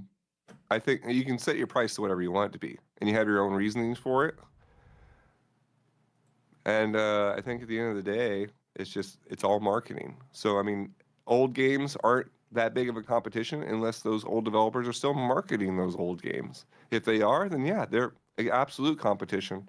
But if people don't know about them, they don't know you can get Metro for $3, then there's no other option. GTA looks great. They're going to throw down the $100. So, I mean, marketing pays. Bottom line. No doubt. And here's the okay, that's not what I wanted to talk about. Dang it. Where is this thing at? The next thing that I was pretty excited to bring up. It'll be pretty easy to find. Okay, yeah, I can just click on this one. This one's good enough. All right, so the next thing I wanted to kind of bring up to talk about that's more kind of exciting and fun is the new 50 series cards launched out. And, I got a developer here with me today. So, I mean, I'm drumming up some old news. I'm drumming back up some old news a little bit just so we can kind of dig into it a little bit and just hear what somebody that works on games feels about the new cards that's been released, and also the whole underlining factor that a lot of people are bringing up, that is AI, which me personally, I like the idea of AI making things easier for people like yourself that are trying to, make things with less overhead and less people being involved. But I want to hear from from the horse's mouth himself. Like, what is your thoughts with the new 50 series and how it's the 5070 is supposed to be flexing on the 4090 as if it's like its little bro or something? Like what's your thoughts on all this? Well, we last thing I said was marketing pays, right? So this is marketing. It's all marketing. So the 50 series car. I mean, I did all the research. I've talked to one of their evangelists over at NVIDIA. So I got a great detail on this. He asked a great question. End of the day, I like seeing that the pricing I think is going down. If a 4070 is supposed to perform like a 4090 and they're charging, it's like down like $50, isn't it, from last generation? Is that? Oh, well, that's not that great, but at least it's down. It's not up like everybody thought. Well, I mean, it is. The 5090 is $2,000 instead of $1,600. Well, everything below the 5090 went seemingly either down or kind of stayed. See, I wish they got rid of the 5090 or the 90 series and just left it at the 80, because we've had that forever, right? So it's been the 90, 7090, the 8090, or I don't know, at least it was a 7090, and then maybe it went to the 1090 or 1080. Sorry, yeah, no, there was no 7090. Anyway, sorry, I think they just bumped the top end, and so then we think we have to have the top end to be competitive, and so that top end is no longer the 80 series, is now the 90 series at $2,000. So if you're in esports, you got to buy the 5090, bottom line, and you have to assume that it's going to have the raw horsepower to beat any 4090, because in esports all you care about is having the best frames. So, because the other guy with the 4090, if he has 10 frames less, you see him. But Micah, the 5090 isn't made for gamers. Hey, then why is he up there showing it? There's plenty of stuff not made for He gamers. said, why are you advertising it? Why is he advertising it? Because they have a whole series that's not meant for gamers, right? So like the X series or whatever the heck it is. So I mean, like this is the gamer series if they want to still say they care about gamers. And he's got his leather jacket on, which I like to believe means he cares about gamers. But it might be I care about crypto jacket. I'm not sure. Maybe it's the alligator leather, not actual leather. I Just don't know. dumb money. He's like, I just care about dumb money, and in second place is so 100%. far below me. No, that's and that second place that's so far below me is my sister or something. What is it? What's AMD's founder? Isn't it just his cousin or something like that? Is it? I didn't know Yeah. that. Yeah, they're like cousins. They're literally What? family. Go look. Let's look it up right now. We're on the show, right? You know. But Oh, yeah, they're I'm family. yes, I did not know that. Yeah. Let's see. What was it? CEO of NVIDIA? Yeah, and AMD, NVIDIA CEOs, both their CEOs, I think, is what it is.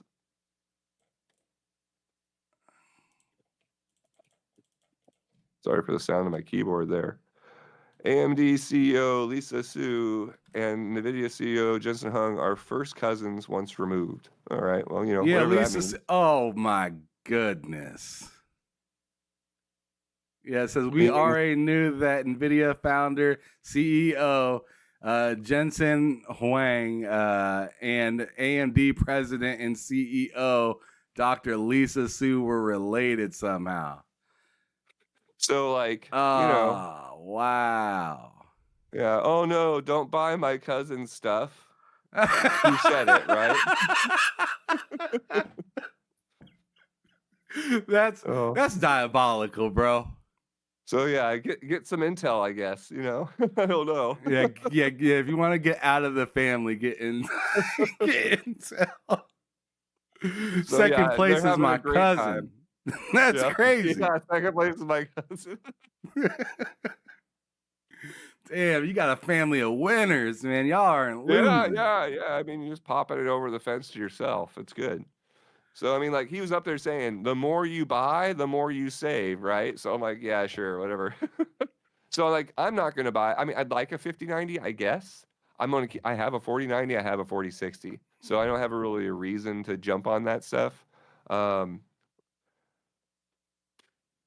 main thing is they were saying that DLS 4, the new one, is better than the prior ones, and the main thing was about response time and esports once again. And so I'm like, well, how does the response time get better when the initial frame rate's only 28 frames? And so what he said is that they run it at a lower resolution, which I should have already known that. But so you'll get like a 1080p resolution out of the 5090, and it's going to AI upscale to 4K, and then it's going to AI improve the frame rate. Yeah, frame gen 3 times or whatever. 240, and that's okay. So in game dev, what's going on? The video game is figuring out where to move things, and then the video card is rendering that up as an image. Then what the video card is going to do with the AI is take that image that was rendered up from the CPU and hallucinate or estimate what the next frame looks like. And this is just frame smearing that you would have on your TV. The cinematic mode on most TVs will do the He exact said same this is thing. that true motion you get from LG. Yes, this is all it is on the video card. And so since they're reducing the initial frame rate, you get 60 frames or 120 frames at a lower resolution. That's how you're getting that faster response time. And then you just gotta hope, or they have to proof it out to you that it looks as good as it was actually 4K. Could this all happen? 100%. 100%. Is there any company out there that is best prepared to make this happen? NVIDIA, 100%. So I completely believe that DLSS 5 or whatever the hell it is, or 4, it could do everything they're saying up there, and that we could accept it as long as they get those response times down. And they're saying the response times are down. So will it be the 5 series? Maybe. I'm sticking with my 4 series, I'm doing no frame gen. I like it. No AA. I like pixel. I like to be able to see exactly what's going on. You like native? Yeah. Native. Motion blur's off. All AI is off. I'm at directly native to my 4K display. But that's also the esports in me. where if I blend anything, I might not see it. If anything gets blended or dithered or AA'd or motion blurred, I might not see that crucial piece of information until the next frame. So yeah, it's interesting. Yeah, it might be a big issue with esports, DLSS 4. So that might be something we find out, because it might hallucinate that things are happening just enough that it screws up some esports players. So that's something I should pay attention to. I'll be interested to see what happens there. There's some software I saw that does this, and it actually does hallucinate. So it'll like try and render extra frames and like say the AI or the NPC is walking around a corner when it doesn't. I should find a link for you. But it's just doing what the Cineblending's doing on your TV, the graphics card's doing with DLSS, only they gave a new software piece that you can play around with on any video card to try it out. Would you like so you got the 40 series, Yeah. right? If Pretty I'm much all of correct, them. you said you had the 4060, is that right? I have a 4050 in a laptop, a 4060 in my, I guess my 4060 is sitting in a box right now, and a 4090 in the computer. And then you got a 4090 in your, and I'm guessing that's your development computer? Yeah, I just put it back in there. It was sitting in a box for 6 months, so I was using the 4060 for that whole time. So it's So that's why I thought you had beautiful- the 4060, because last time I talked to you, Yeah. you had the 4060 Yep, running. yep. The 4060 it's a beast. It's a 1080 Ti basically, only new. So I'm expecting that the 5060 and the 5050 are going to be really sweet GPUs actually. And they'll probably be in the 350 to 400 range, right? So that might be a nice spot, especially for 1080p gamers, 100%. My buddy Sapo in the chat had a question saying, what are your thoughts about the discussion on social media of people raging over frame generation? It's truly weird. I mean, I think we're a community, and we're kind of, somebody complains about it, then we get whiffed of it. Like, hey, are they really trying to sweep this under the rug? And so I think until we get it in our hands and it actually delivers what they're saying, that we're going to be dealing with this kind of rage in the community until it's like proven to work. Because it hasn't been proven to work yet. So far, it's been proven to be laggy or non-responsive. And they're totally, NVIDIA is completely leaning into it for the 5 series. So it needs to have passed that critical point of working. Maybe you could help verify this, but Ray Chi in the chat, channel member, has said, I heard that they have like a 10 to 20% more raw power performance, but also uses 10 to 20% more watts. So there isn't any progress. The chips are not getting any, or are not, the chips are not getting smaller. Well, I mean, who cares about how small the chip is? The chip is actually like, let me look at mine. It's like an inch. It's like a square inch. So you have 2 square inches on that board. You could have a chip that's 4 times as big. You could have 4 times as much processing on that board. You'd have to get rid of that heat. And you'd have to feed it 4 times as much power. To do that alone, just to have the busways and the ability to funnel in power, is how they built the first one. So, I mean, they didn't skimp, is what I'm trying to say. When they built the 4090, they didn't skimp on getting all the power they could into that chip and all the chip they could on that board. And so with the 5090, they didn't skimp either. That extra 20%, that was the improvement, was them saying, we were able to get 20% into this consumer board that will take consumer power. And you have to get a new power supply, because I think it's 600 watts versus the 450 on the 4090 here. But you can't, I mean, unless you bought like I'm assuming a server grade GPU, and a server grade GPU is probably going to be more, no, it's going to be the same slot size. You just, with servers, you typically have more slots. So, I mean, you would get, I think there's the AX 2000s or the AX 4000s are the server grade video cards. They have like double the VRAM. And you just fill up like 8 of them into a system. I don't think they crossfire them or whatever the heck that stuff is. You're just getting the raw power there. But I think there's a 2 points of thought. There's the give me the best bang for my watt, which is a weird point of thought for a gamer. Really is a weird spot.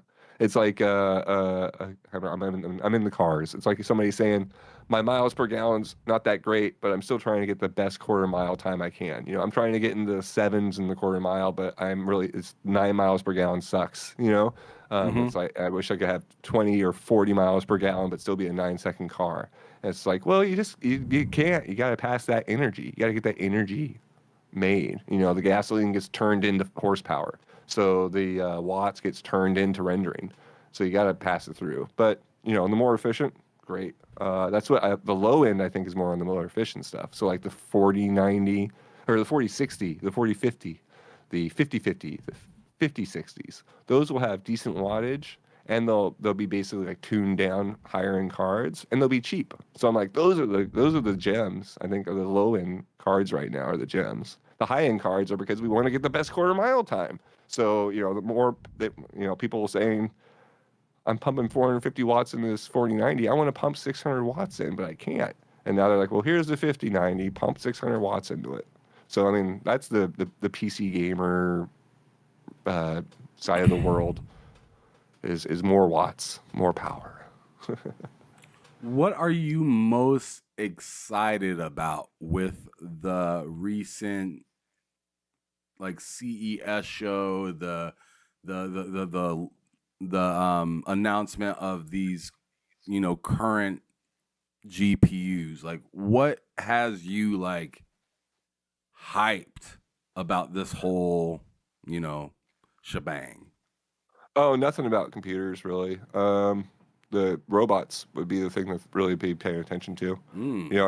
I think Tesla has a $20,000 remote controlled robot, or maybe or whatever it is, but like full human sized robots you can buy for 20 grand now. That's the real worry. Because we have, the robot is the physical hardware that we need to have your work offloaded. So like not doing the laundry anymore at your house, the physical robot is there to do it. The network's there. If you want to just call it Starlink, we have a global network that can control the robots. And we have servers that can run whatever needs to be done. The only missing piece is the software that, tells the robot exactly how to fold your laundry and how to not run over your cat with the lawnmower. And so that's going to be the next 5 or 10 years, if I had to guess, is that software offloading our. Oh yeah, but people are. I don't know, man. And I'm talking about the actual offloading software. We've had the hardware for a while. We've had the network for a while. It's the AI being able to interpret what we're saying and turn it into controls that we're maybe getting right now. And that might be that. So it's like a translation kind of issue? Yep. 100% translation issue. It's a data throughput issue. How do you get what you're thinking into the computer and out so the robot does it? Right now you type it and try to like make what you type turned into the right type of commands. Yeah, but like just like languages from human to human, the interpretation can be anything. Oh yeah. Yeah, exactly. So how do we go about interpreting exactly what you're inputting is with AI, perhaps learning how you communicate, learning how to interpret you. And that's you'd need a super static language to talk to it. Like something that doesn't the opposite. Something that has a command that is that command and doesn't mean 6 other things as well. Well, that's the thing with AI. All it is statistical learning. So like it's just going to talk to you and store data, and then it's going to re-reference that data when it's talking to you. So it's going to learn your mannerisms, learn what they mean, and then that's how it knows your language and your specific language. And that might be the thing that we need. So I think that's the thing that's got me excited, and it's been that way for. I developed that interface that we need like 5 years ago, and so it's somebody else is going to develop it here soon and implement it, and I'm seeing all those pieces. So then we're going to get this robot infrastructure. So okay, so transitioning over, same conversation. Good morning to you back from the dead in the chat. I also met that brother earlier last year at PAX East in Boston. So that was awesome meeting him. Very cool. He's a very good individual as well. Pretty quiet. Even his lady was pretty quiet when we were kicking it. But like, it's better to be a little quiet than obnoxiously loud. So it is. So it was really good meeting them. I was probably obnoxiously loud. I was probably one of those guys. But anyways, but I did it. I did my best to keep it all together and everything. But anyways, moving on. What was it? Oh yeah, I wanted to ask you, with your whole perception, because you just got done talking to me about what you thought was cool in general with this whole CES thing, but I want to know what you thought was cool for gaming now in this whole CES show, or what to come to expect from possibly the new hard-software that we got recently. Oh, I mean, I didn't even watch the show, just to be honest with you. Fair I enough. haven't really found anything interesting going on. I mean, AI and robots probably the only thing interesting. So I mean, like new GPUs. I mean, I'm the guy making video games for destruction, right? I'm like, oh, I'll play my game on it, or maybe I'll see something AAA that I haven't heard about, like GTA 7 or 6, that has some cool destruction or movement or something new and unique. Because yeah, I'm running after the new stuff. So I mean, like, I haven't seen, like, I wish VR was getting better. Maybe AR glasses becoming lighter and more less of a nerdy thing to have on your head. That'd be a nice thing. I'm sure they showed off a whole bunch of that stuff, like, you know, Facebook's new glasses are getting closer to a augmented reality. I think that's going to be a better thing, or more popular than VR ended up becoming. So maybe that would be what I'd be interested in seeing happen. That was the other thing I was thinking about, yeah. So AR improvements, AR, VR improvements, of course. Okay, outside of CES and just for 2025 in general, is there anything that you're really like looking forward to this game, whether it be in business or pleasure? I mean, I'll be honest with you, I'm just so busy. I don't get to pay much attention to much. But the robots, I mean, I'd love to have the robots. Robots. Yeah. I mean, that'd be personally, you know, take care of all my things that I do. The oil change would be done on the car already, you know, stuff like that, and the yard would be mowed more regularly. So I mean, that's the only thing I'm really looking forward to, if it's done right. If it's done wrong, we're all dead. So I mean, you know, it's hard. You know, I mean, like right now, if Elon doesn't sell us the robots and just keeps them for himself, then he can just take over the planet really easy. So that's where we're at right now. No doubt. Well, there was a really interesting announcement earlier today that happened, and like, you can't scroll too far on Twitter without seeing it. But new hardware was announced. The Nintendo Switch 2. They have a date for the next time they're going to have a direct, which is April 2nd of 2025. Your thoughts on the Switch 2? Are you excited for it? Do you not care about the Switch? What's kind of your thought and perception around the whole announcement with that thing? Or did you not even know that it got announced? No, I did see that last night. I looked at the specs and I thought it was cool that I think NVIDIA is actually producing the video card in it. Yeah. Was that? Yeah, that's cool. But I mean, that's about it. I mean, I have a Switch Lite. I use it for performance optimization stuff for Unreal for Fortnite, because you can run all that on your Switch Lite. So I use it just for that type of stuff. But yeah, I haven't really played any games on it besides that. So there's Fortnite, flying around my own Star Destroyer in Lego Fortnite. That's actually kind of cool to be able to do on a Switch. So yeah, great. Love that the new platform's out. Good for them. What would make you go out and cop one? Honestly, it's just I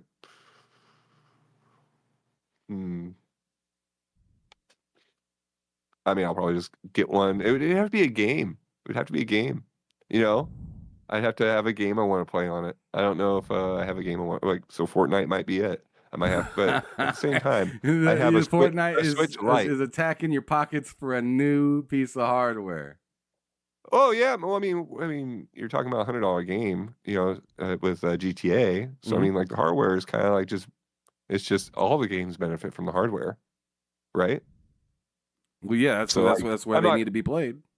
yeah, I mean, I'm not going to get to play GTA 6 on the Switch 2, but you know what? That'd be cool. I'm waiting for your reaction on that one. It's just dead. You're like, they're never going to put it on the Switch 2. Ah man, dude, if they did, that would be incredible.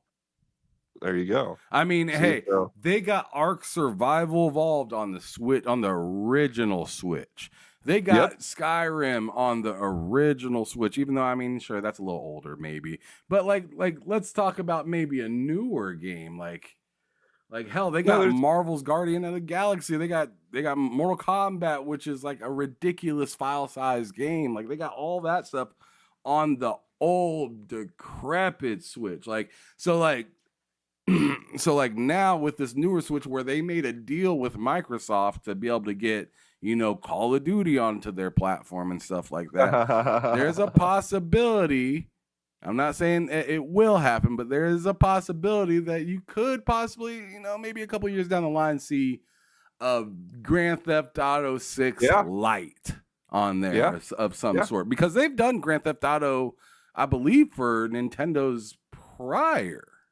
I want to Hmm. say. I'm not sure. I'm not sure. I'm not sure.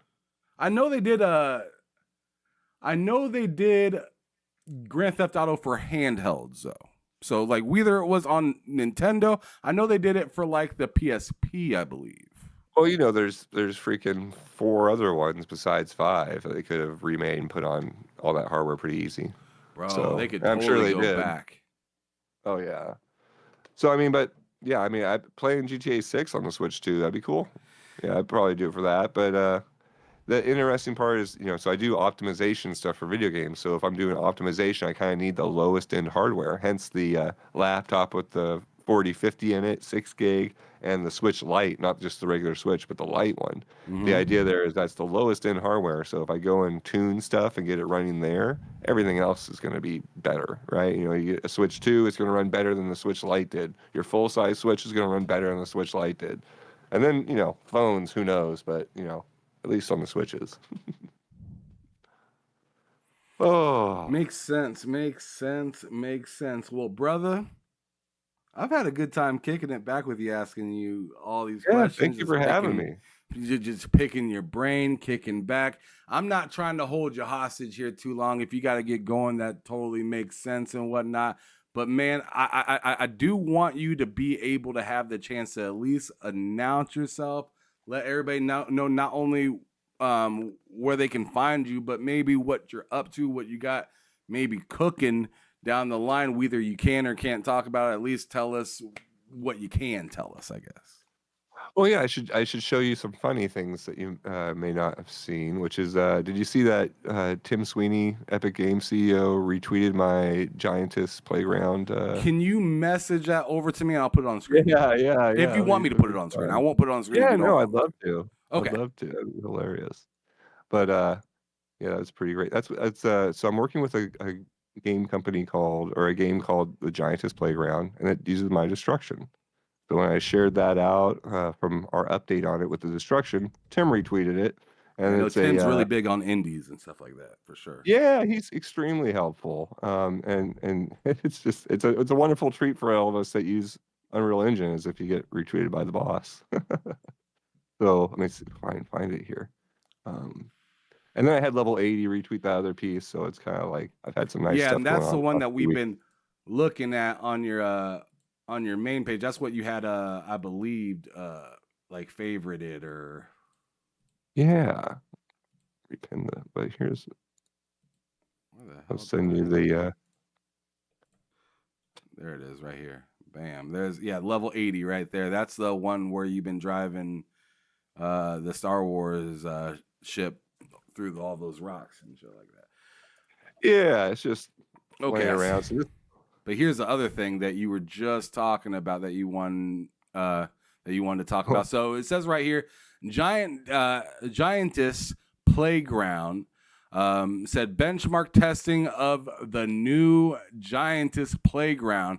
It is surprisingly smooth, even with such massive destruction. I appreciate Micah at Game Dev Micah for making this happen. You can support this project on Patreon, and this is what it looks like. It looks pretty nuts. You just got this like Attack on Titan thing just walking all through the town. You got it, and you're controlling it. You know, you can be a person or be the giant and change the size and all that stuff. This was our first implementation, so we're going through and adding smoke and improving these collisions and stuff too. But you know, so we're just pulling out. This is our devlog, right? And so Tim retweeted this, which was super cool, and then there was a bunch of hype about it because they're like, Tim, what are you doing? You know, what, you like this type of stuff? And we're like, well, it's destruction. What are you talking about? So yeah, it was a really fun thing to wake up to. Hell yeah, man, that's awesome. I see down when you scroll down just a little bit, you're very proud. You're very proud, right? Here it is, right here on the screen. Sorry. With Tim Sweeney and whatnot, reposting your stuff. That's awesome. That's good work, man. Congratulations on that.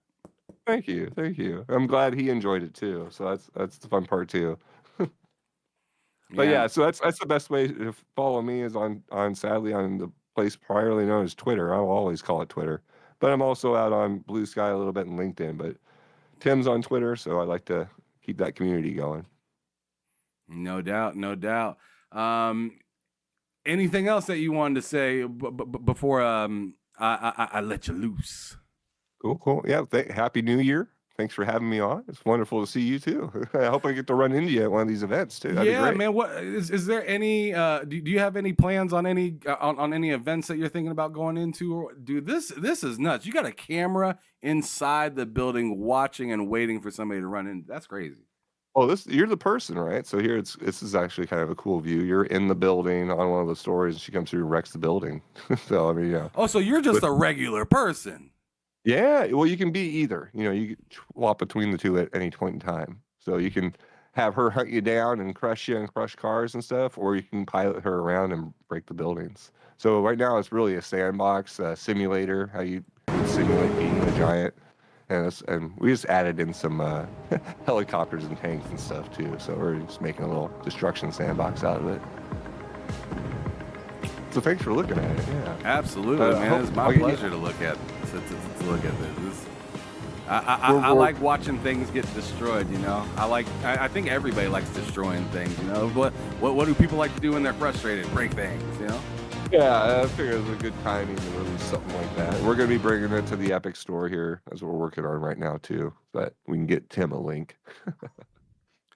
That's what's up, man. Yeah. Did you have again? I must ask. Did you have any idea of event or anything like that you're thinking about going to, or that you're actually gonna go to? Because I mean, hell, man, I'm always down to try to get out to an event if I can get there. So. Where are you? I mean, yeah, actually, they're doing a Unreal Fest down in Florida, in Orlando, in June. But I mean, that's the one thing I'm thinking of right now. I'd like to go hit all of them, but you know, I haven't got that momentum yet. At that point, then I'll see you at all the events, I'm sure. But right now, the Unreal Fest in Florida is the one I'm trying to get to next. Okay, the Unreal Fest in Florida. I'll have to look that up. You said that is in June. Yeah, right? In Orlando. Okay. Yeah, definitely keep in touch with me about that. And I definitely wouldn't mind trying to meet up with you, maybe have a beer, just sit down and talk about some games, maybe do a little live chat, a little recording or something like that. That'd be pretty cool. Beautiful. Beautiful. But yeah, man, it's always a pleasure having you here. You're very insightful. You know a lot of really interesting stuff. You definitely calmed me a little bit from that $100 price tag and helped me understand why certain things could be charged as be charged for even what a it service is. fee. What's even that? Even a service fee can be a good value. I had a coworker of mine that cued me in on it like 20 years ago when he was playing WoW. He's like, you know, I pay $15 a month. This is what he said. He said, I pay $15 a month for WoW and it entertains me all month. I can go out and get a beer and a dinner, and it's going to be more than $15. So it's a huge entertainment value to me. And then, that's what I think of it with GTA, is that everyone's played GTA until the wheels fall off and the next one comes out, pretty much. So GTA 6 is a pretty good bet of any game. Now, if this was some unknown game, like, what was it? That the day left behind, or the last day, or whatever. Oh, the day before? A scam. Yeah, day before. It's like $100 day before. What do you think? Unknown developer. People think it's a scam. I'm like, I would say it looks good. It's going to be hard to get $100 out of people. But with GTA, I'm like, it's GTA, man. Hey, I'm glad I think anything more than $100 is going to be hard, really hard to get out of people that aren't huge fans or want a collectible case or something like you have, like doing that piece if you don't have that involved. But I don't think they're going to charge it. I think they'll be like at most $99, but yeah, but not 100. Geez. Yeah. Man. I mean, it's just a tough pill to swallow for a lot of people, especially seeing that, a lot of people do this as a hobby and they're used to, certain prices being certain prices. So when you mark something up ridiculously high, they better understand why. And for GTA, I feel like you and many of us, myself, we see the history that they've had and can understand that, hey, this brand has a lot of value. I understand that. But as we were talking about, like The Last of Us, or let's say the new Fable from Microsoft, or let's say, hell, I don't know, like Splatoon from Switch, like, I don't know, bro. Like, the quality has to match the price, but it also needs to kind of have some sort of history that I can be like, yeah, these guys have a reputation of doing people right. I think you'll see maybe most of the general industry go to like $70, but not up to $100. But GTA, they could. But for sure. But thank you, Ham. It's been great chatting with you. And thanks for pinging me out on this and checking out the cool stuff I got going. Thanks for keeping the community going. Absolutely. Really nice. Anything new comes down with you, send it to me so I can market it for you, brother. I'll do that for you. No problem. Beautiful. No extra charge. No nothing. I'm happy to just be out here to support the people that I get to meet and seem pretty dope. So hey, thank you very much. Same thing right back at you. Thank you, brother. Have a good rest of the day, man.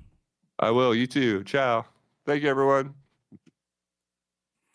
All right, and that was Game Dev Micah kicking it with us today on the TSWS Gaming YouTube channel. I'm not quite done yet with y'all.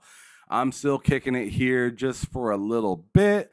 Wanted to kind of hang out, talk about a few other things before I got up out of here. And possibly even play a little bit of a game before I get up out of here. As you can see, his the dope thing that he's been working on, which is pretty nice for the new Giantess Playground. That's pretty cool. He also has a few other things that he's working on in the background. So go check out Game Dev Micah at Game Dev Micah over on X, and he also has a YouTube channel that he uploads stuff to on occasion. But all right. So we are done with that. That was a good time. It was a really good time. Hopefully you guys had a good time kicking it with him as well as I did. What's up, Faded Blaze? Good to see you. If anybody here is new, hopefully you guys take 2 seconds, hit that like button. I'm still pretty stoked and interested in, like I said, the whole Nintendo update. It's pretty dope. Man. Let me go back to see, because I feel like there's something that I'm missing. Oh, so this is something I definitely wanted to talk about, and I wanted to talk about this specifically with y'all. I didn't want Game Dev Micah to get uncomfortable or feel uncomfortable. I just wanted it to be a nice, comfortable conversation with him. But here is something less comfortable. Now it is rated mature in this building, right? It is what it is. Dev Micah had a great time being here. I was happy he was here. But, bro, now we got to talk about something interesting, all right? So this tweet right here, let me go over to this scene. Maybe it'll be a little easier to see. Get myself right there. Over here, because I got this shit all whacked out, looking crazy right now. But let's see, and I'll get myself cooking over here so I can still be on video. Just give me a quick second. It's gonna look messy for just a second because I wasn't prepared to do this. Yes, all right, so you get to watch an editor at work. Just a little bit. Just a little bit. Just a little bit.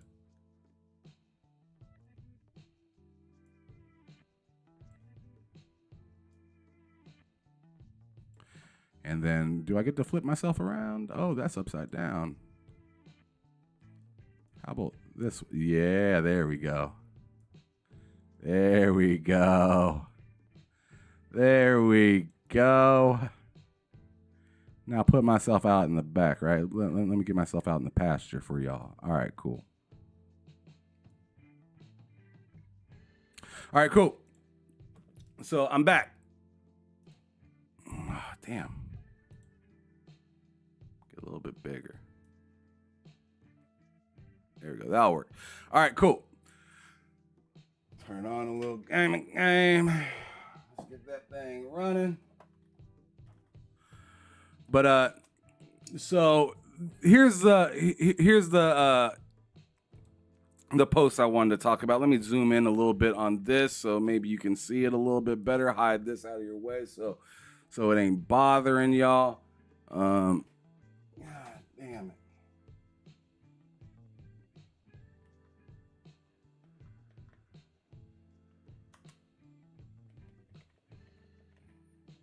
All right, so we're gonna throw on a classic Sunday night. Oh man, y'all don't even know.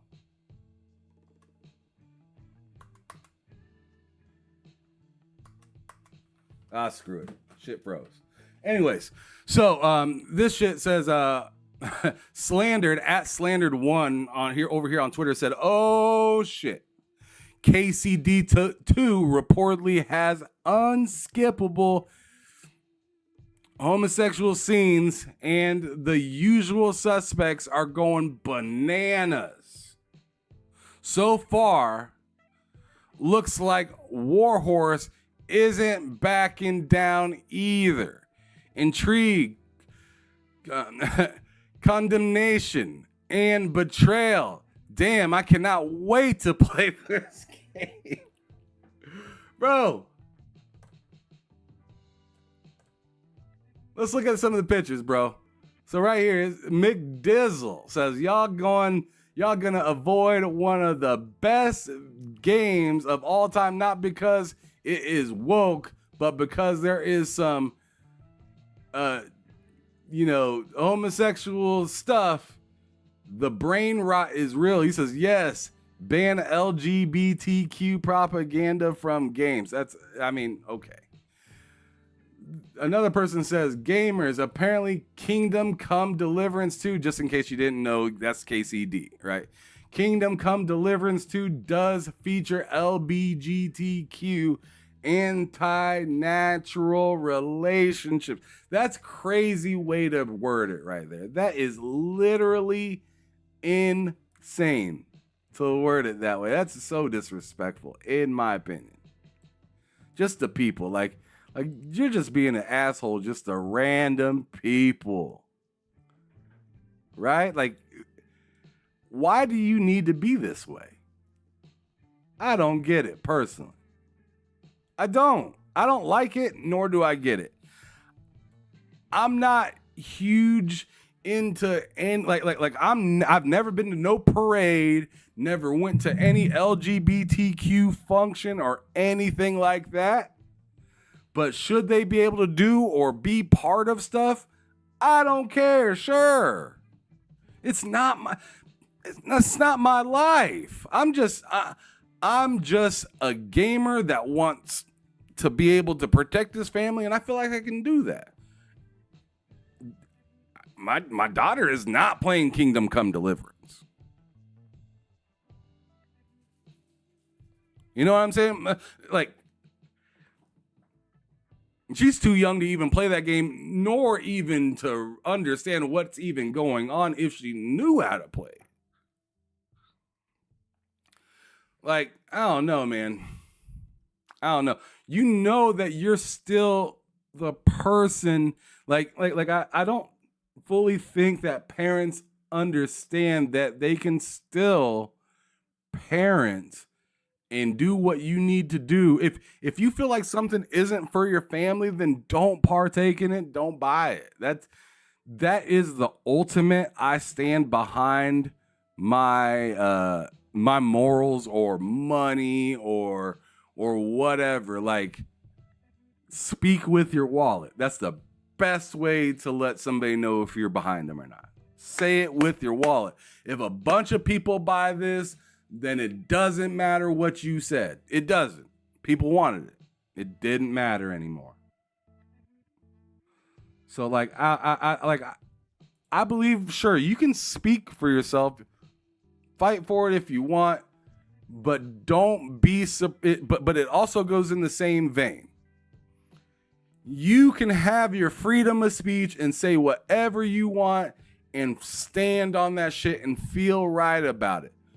But I, in return, have the freedom to think that you're a lunatic. If you have the freedom to say and feel the way that you want in any type of way, then I have the freedom to think that you're nuts, right? Just like you have the freedom to think that I'm nuts.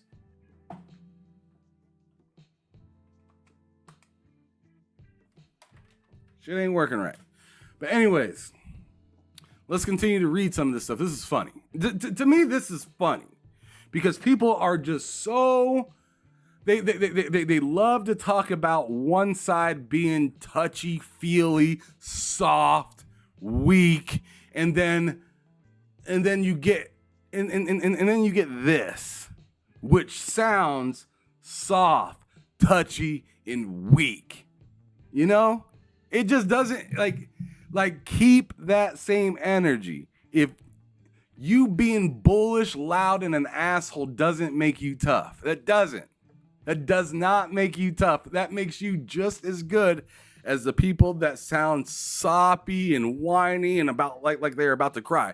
You just sound aggressively pissy. There's a difference. You can be a rugged, pissy person. You can be a sad, sopping, pissy person. You can be an upbeat, pissy person. It's not exclusive.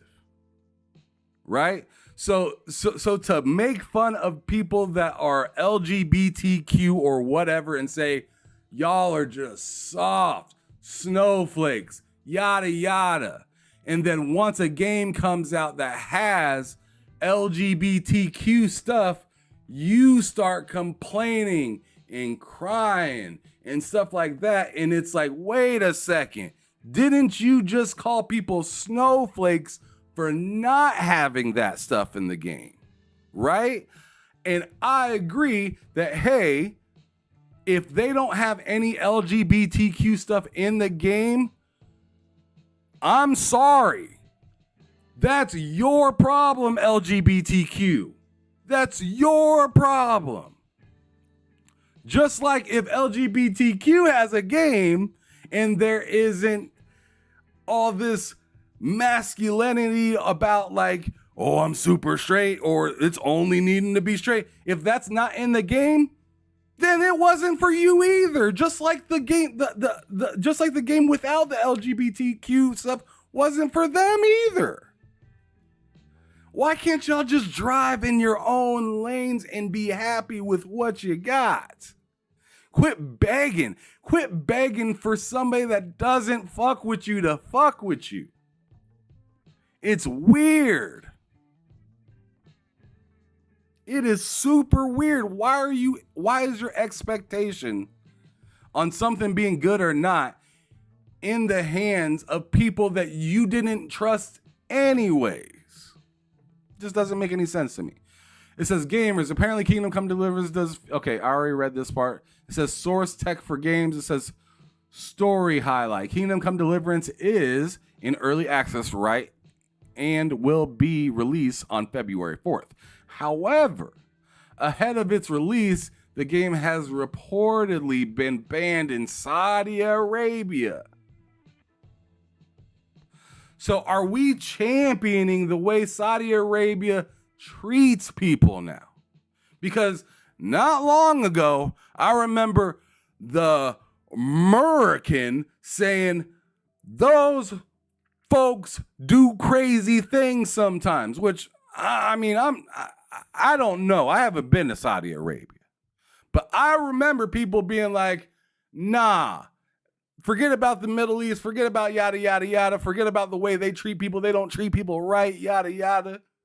And now that they have banned the game, there are some people then saying, you know what, Saudi Arabia is cooking. The hell out of here. Don't beg for freedom in one. Why beg for freedom and then give a round of applause to the people that got, you know, certain things in order that we abolished long times ago? Something to think about. Just saying. It says, according to Saudi Arabia outlet, the highly anticipated title has been banned due to promoting LGBTQ agenda via unskippable cutscenes. That's the only thing I see a problem in this is the unskippable cutscenes. Cutscenes should never be unskippable. There should not be a thing called unskippable cutscenes. Especially if you beat the game already. I hate it when I beat a game already. I know the story already, but I have to hear it again. I hate that. Hold A to skip is one of my best friends when I'm replaying a game. JP says Saudi Arabia killed that journalist, right? You tripping. What's cracking though, JB151 or 1521, excuse me. And Faded Blaze, good to see y'all. If y'all haven't already, please hit that like button. Support your boy. I'm out here. I do this every day. Come on, y'all. Help a brother out. It ain't nothing but free. It's free. But anyways, the next oh my goodness. This one's wild right here. This one says, why you don't fucking answer about the stupid African American in the game and the bad word that I'm not going to repeat. You are a liar, but not surprised looking at your early life kingdom woke word I'm not going to repeat. Homosexual, I guess. And black, wow. And this person replied correctly. They replied correctly saying, because I don't talk to blank shitheads like you. Like, yeah, exactly. You didn't make the game for you. You're an asshole. You didn't make the game for you. You could have said, hey, I don't like this appropriately, and you probably wouldn't have got like retweeted or even texted back. But he would have appreciated you being forward and just saying, hey, I don't like, you know, the style of this game because it doesn't feel as you are this dude. And I feel like a lot of people do this. Instead of figuring out how to say something to somebody, people like to take shortcuts to be like, I'm keeping it real. I'm keeping it real because I don't want to give you a shortcut and think. In other words, it's not that they're keeping it real. They just choose not to think before they speak, right? So since they don't want to think before they speak, they call that keeping it real. When in reality, that's not keeping it real. It's just being an asshole it's being a unaware asshole, in my opinion. That's flat out what it is. Yeah, JB, I don't know what black people even did, but they're in the game, so it's a problem, right?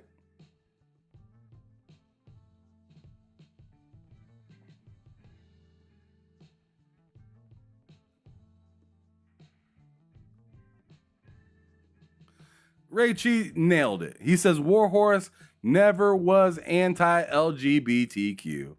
The first game was historically accurate, and the gay has and gays have been present for thousands of years. Yeah, we knew.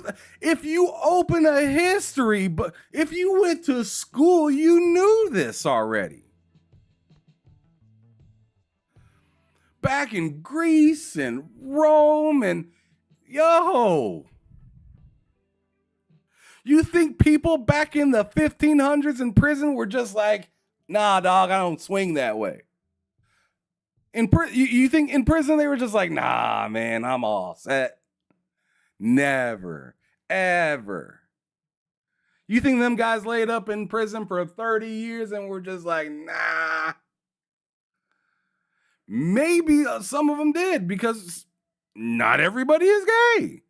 But some people, yo, it is what it is, bruh. Thank you, Yobi. Change the damn subject. Thank you. They did definitive edition for GTA on the Switch. Yes, they did. I think Yobi way behind. Either he way behind or he trying to change the subject, which I'm fine with. I'm fine with.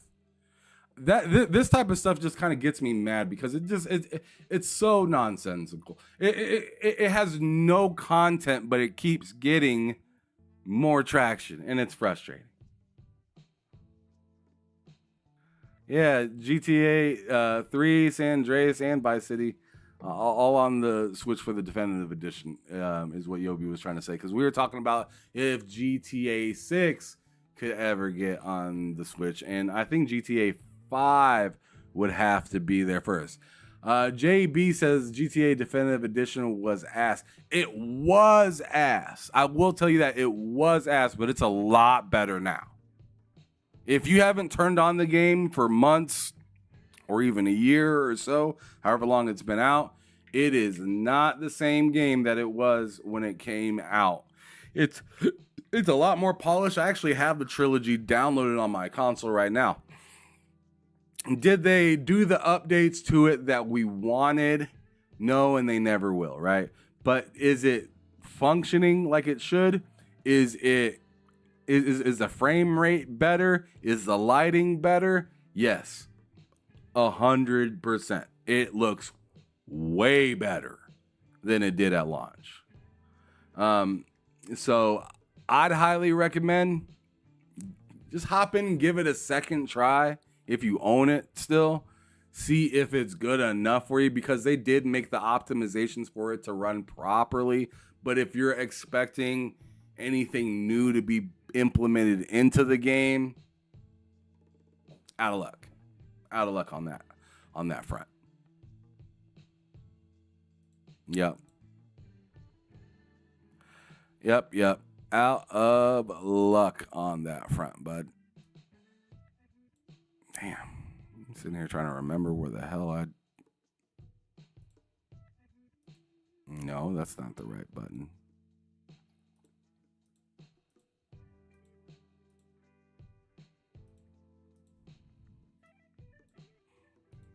Okay, there we go. All right, sweet. I wanted to check something real quick without y'all being all up in my business. But anyways, Game Dev Mike said, thanks for having me. I appreciate that. He said that on Twitter. Oh, wow. Push Square already has an article out, y'all. This was 3 hours ago they said this. So let me go ahead and put this on the screen, because this is silly. This is silly to me. It says, poll. Will the Switch 2 compete with the PS5? That's wild. It says, yes, it finally happened. The Switch 2 has officially been revealed After months of frankly obnoxious rumors and leaks, Nintendo's next console has been confirmed for the 2025 release. We'll hear more about it on the 2nd of April, which gives us 3 months of additional speculation to endure. Yay. Snark aside, we're obviously looking at this from a PlayStation perspective. For generations now, it felt like Nintendo hasn't set out to compete directly with PlayStation and Xbox. So okay.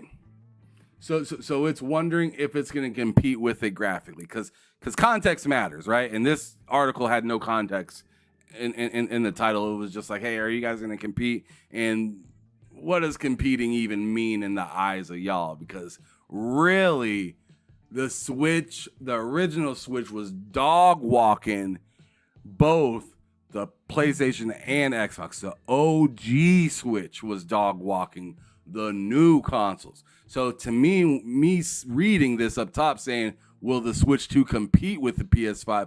If we're talking about units sold, get the fuck up out of here.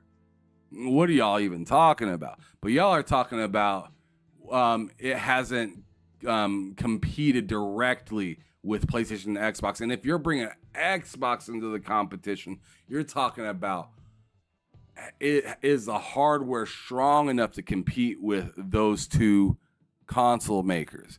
The article continues to say the Japanese juggernaut has been happy to set out its own stall, uninterested in changing the same high-end trends as Sony and Microsoft. It goes without saying that this stance has worked out brilliantly for Nintendo as a whole. The Switch has enjoyed close to a decade of seriously impressive success, but what does the future hold for the hybrid console successors? Supposedly the Switch 2 is going to be much more powerful as you'd expect, but does that mean Nintendo will become more of a direct competitor to to PlayStation? It's already a direct competitor, bud. Like I don't see in a short answer, yes, because they're gonna have Call of Duty and stuff like that on there. So yes, it will be closer to a direct competitor in the sense of will it have the same IPs on it? If you're talking about power, no, y'all need to stop it. It's not gonna be even close to as powerful as the Series X or the PS5. Like, let's stop that. But is it gonna outsell both of those? 100%. Is it going to rival those pieces of hardware when it comes to having similar IP on? Maybe. Obviously, it depends on the power of the Switch, but I do think that Call of Duty will be a problem on the Switch if they optimize it right. But if they come out here looking like Mortal Kombat for the OG Switch, people are gonna riot. People are not gonna be happy about that. They're not gonna take that. They're not gonna want to rock with that. So they say, all right, or will it just try to replicate what it's managed to do with the original Switch, sticking to the tried and true tested format? Of course they're going to stick to the tried and I don't know. This article is just silly. It says, we want to know what you make of the Switch 2 as a PlayStation enthusiast, so vote in our poll and then share your honest opinion in the comments section below.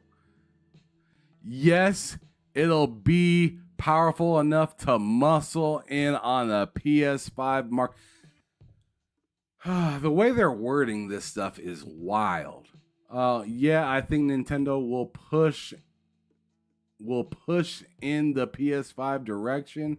Honestly, it's still too early to tell. Nintendo will try, but they'll end up being its own thing. No, I don't think Nintendo has any interest in competing directly with the PS5. I ain't voting. Because they ain't give me any choice that says... They didn't give me any choice to say, yeah, this thing is in competition just with lesser specs. Because I don't like this whole idea of just being like, if they're as powerful as us, then they're in our market and they're competing with us directly. No. The whole thing is motherfuckers playing video games, right? And especially are they choosing your platform to play similar IP? That's the real question, right? So let's look at it in a different way. Look at Horizon, Lego Horizon. Let's see which one did it sell more to. That to me is your competition question right there. Not, hey, is the Switch hitting 4K like the PS5 or like the Series X? Like to me, that isn't that's a silly argument, right? Because it's the same game, probably the same price, just different platforms. You got the same story. So is it competing? Yeah, it's competing immediately. When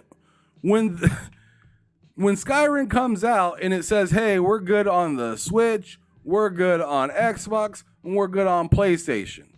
If you buy it from the Switch and don't buy it for the PlayStation or Xbox, is it hurting the Xbox and PlayStation that you're not buying it from them? Yeah. So is it competing? Yes or no? Yes. Has it been competing? Yes. Does it have all the same games? No.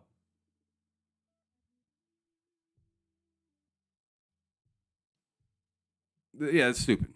To me, it's just stupid. Back for the Dead says, I just want Metroid Prime 4 to come out already. I think you are with a lot of other people that share the same feelings. JB1521 says, I thought Nintendo wasn't in the same race as premium consoles per Activision case. Yeah, I just like I don't know why they try to keep separating this stuff. Like it's all the same. Especially if they play the same games. If they play some of the same games, and yes, they're in competition, I'm sorry.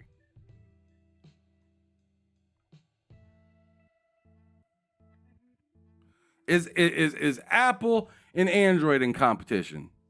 Because they got totally different hardware. They got totally different software. They're both in the phone business, though. So yes, they're competing. To me, it's that simple.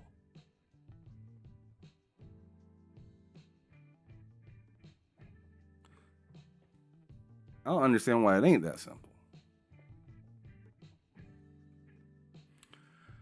All right. So, I think I want to play a game now.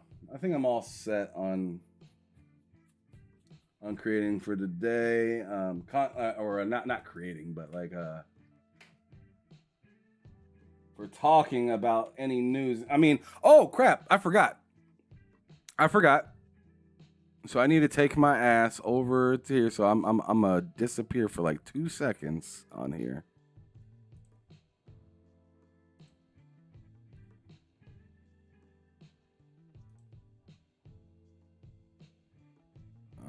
Okay. And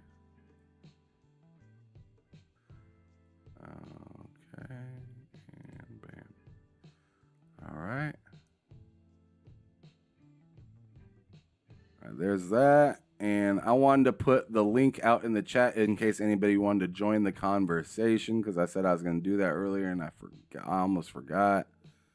Goodness gracious. Ugh, I hate that. I hate the link to this. You know what? I'm going to use the other one. Because the other one had no problem giving me a link.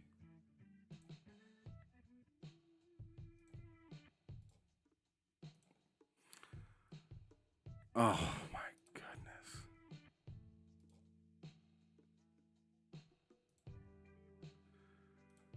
let's see if this works. Yobi, if you're here, I need your help, brother. I need to know if this works. I'm going to put the link in the chat. Oh, my goodness.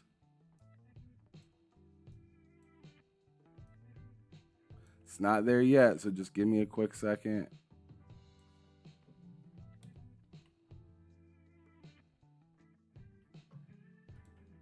All right, I just updated it. It should be there. Maybe click the link and let me know, Yobi, if you are still around. That would be very helpful. Or if anyone, if you want to hop up in here and say a little something, you definitely can. You are welcome.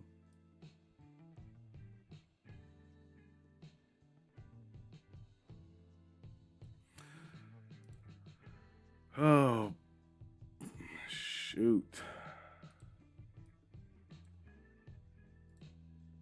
I don't know why they make these links just such a pain, man. Damn.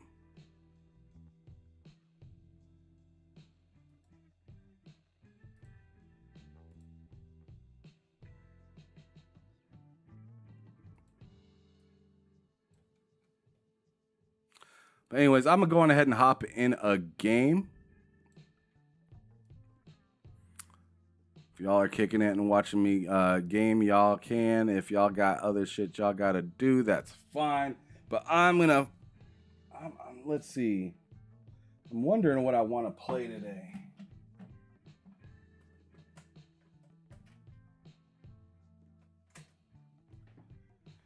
I'm still a little salty. You know what? I'm going to turn on...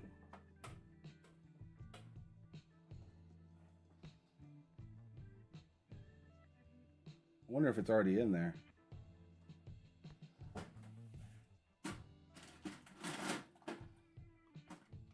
Huh.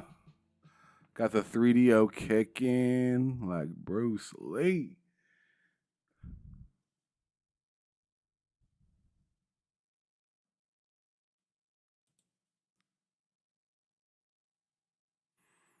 All right, let me add myself to this. Window capture. Actually, let me just copy and paste the last one. Boy.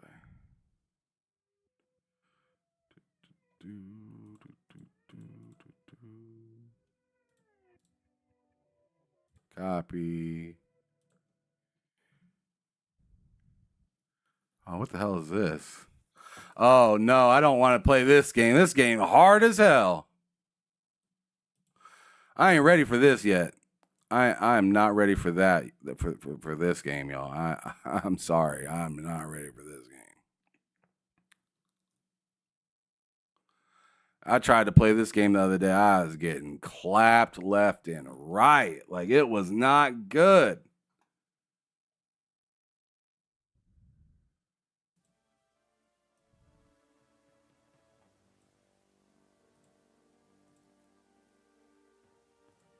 There we go. Hopefully you guys can hear it a little bit better. I have it up a little bit.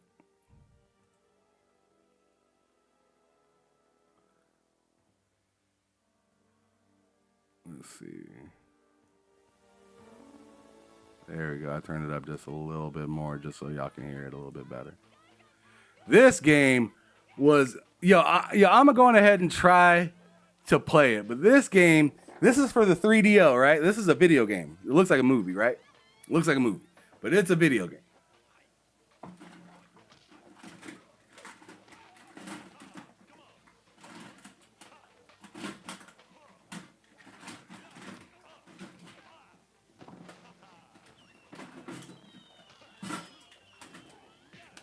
All right. Finally found my 3DO controller. Right?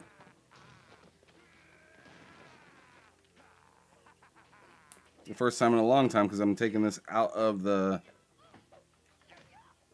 rubber band. And it's weird. These controllers actually daisy chain from the controller as well.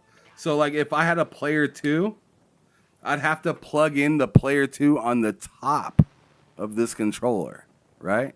This plugs into this, right? This is the end of the controller. I'd plug the second controller into that, like that, and there you go. Second controller plugged in as well. Looks crazy as hell, right? More so. With the fierce group of warlords from across the world. I've come for the other half of this mask. The mask? He who controls the full mask controls the world. I want the half. Remember your purpose. Bring back the half of the mask that Hantu stole. Fight the easiest first, and the hardest last. Your chances will soar. Which will it be?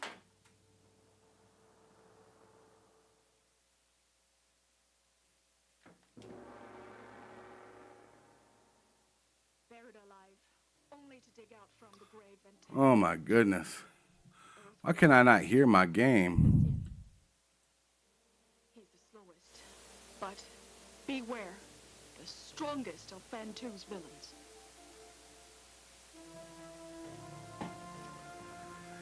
All right.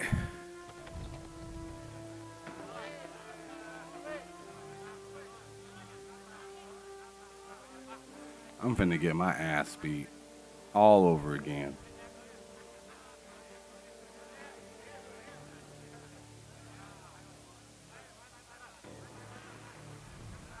You!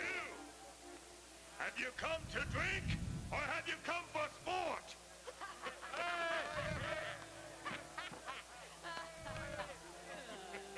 Sport!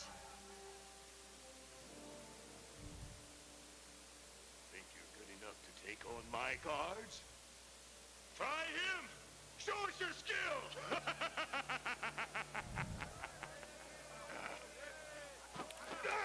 Oh my God.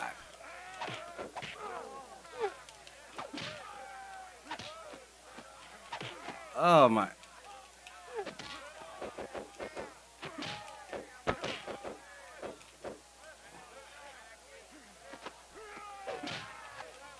See what I mean? Like, I don't know what's happening.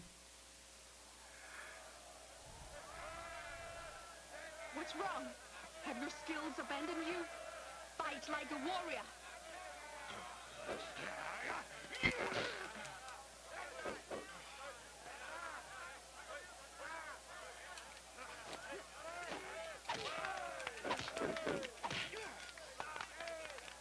Remember your mission. I don't know what's happening.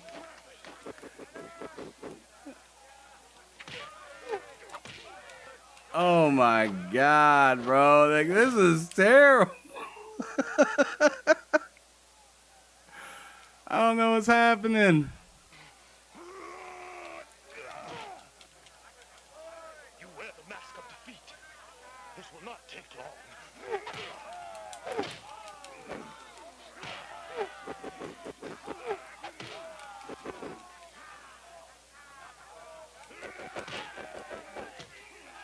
Dude, like, bro. I don't know what's happening. I don't know what just happened.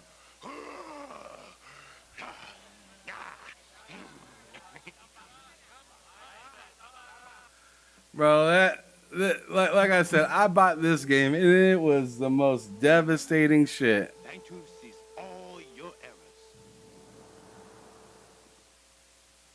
Fuck that game.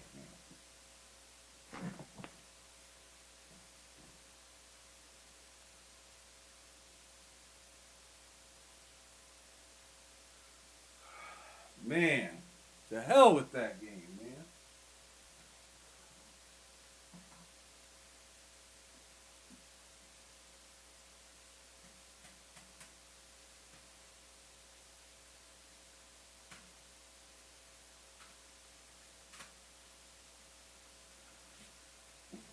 All right, so to hell with that game. Let's try something else.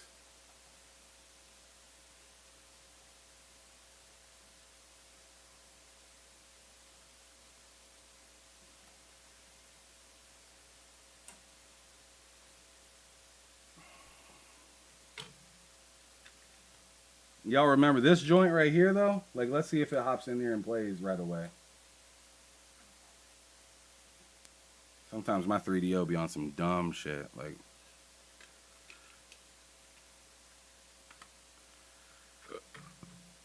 all right, let's see what's popping.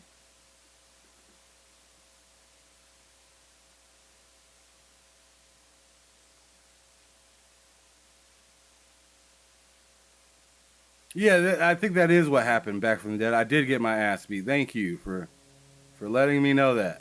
I was aware of what just happened. And yes, it was terrible.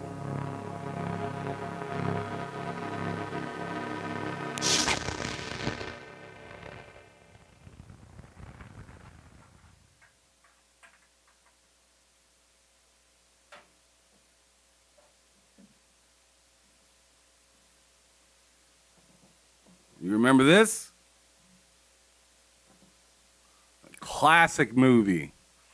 Blonde Wesley.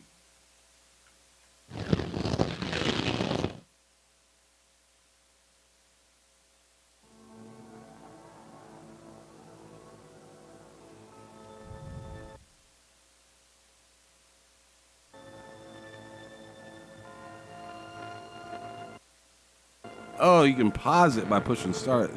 Like it pauses the cutscene and everything. That's wild.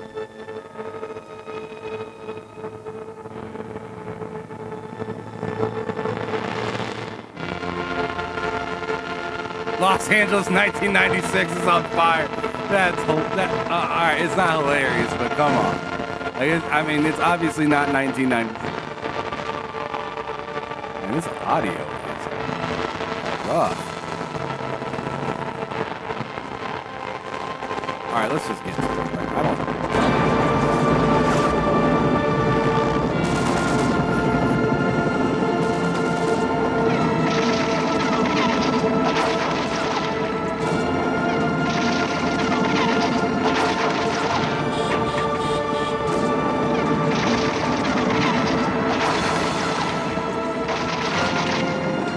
Then the maniac can catch her.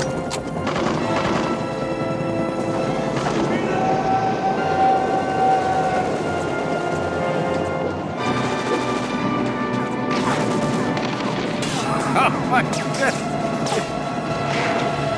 Oh my goodness. Oh shit.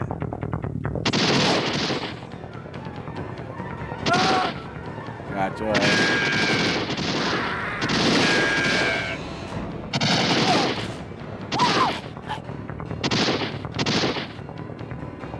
I don't know how to reload.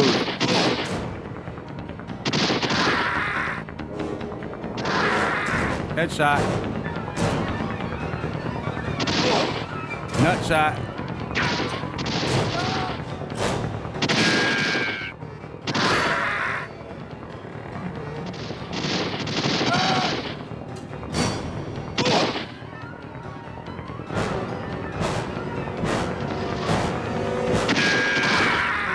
Headshot. Let's go.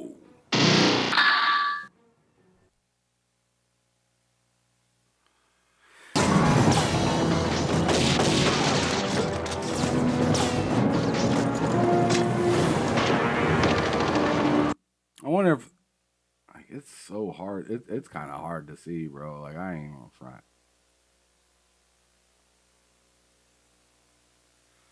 See if I can turn this shit up a little bit. I can see just a little bit better.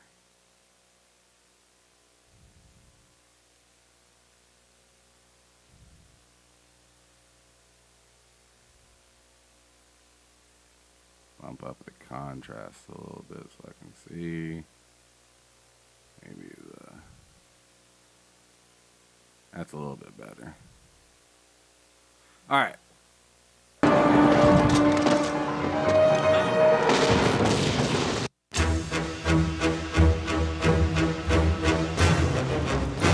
Oh! Bro! That ain't good. This isn't looking good. This ain't looking good. What just happened?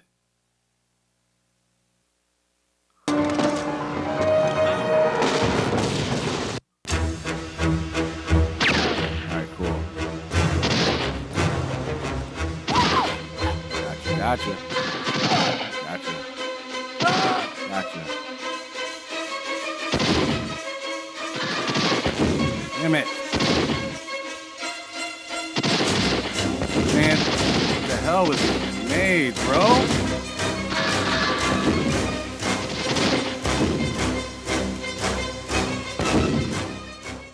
These grenades, man. Like, I can't even...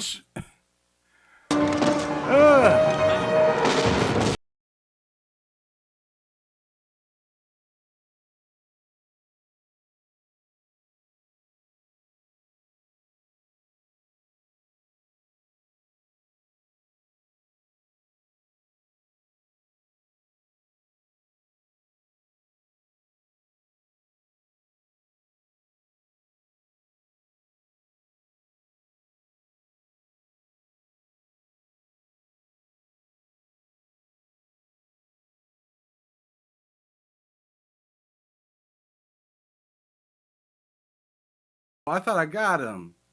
Damn. Oh, I'm so scared.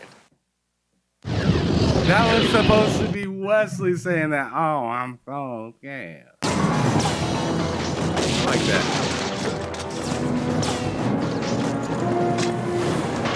California, California.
Oh, what the hell is this? Where's my...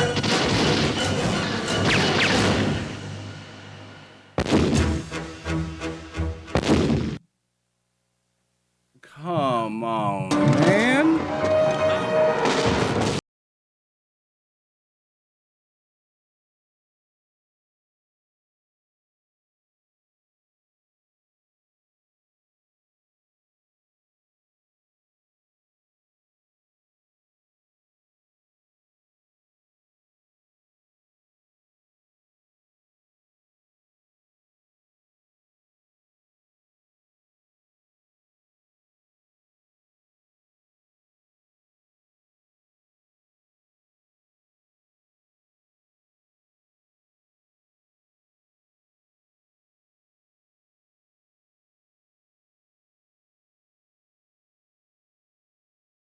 Get them nades.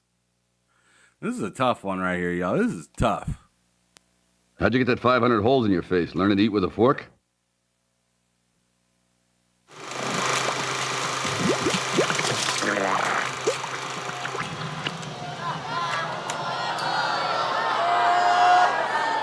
Okay. All right. Well, to hell with me. To hell with me.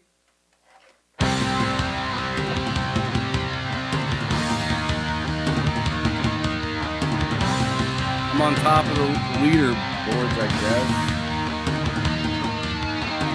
How do I even put my name in?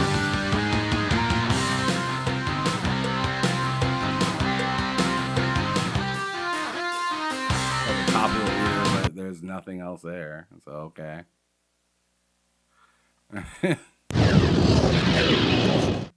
Oh, I'm getting a phone call. Ooh, it's my lawyer. Just 1 second.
Oh, I'm so scared.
Oh, I did it!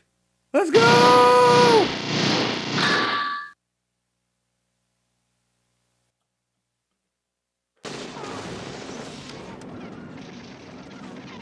Oh my God.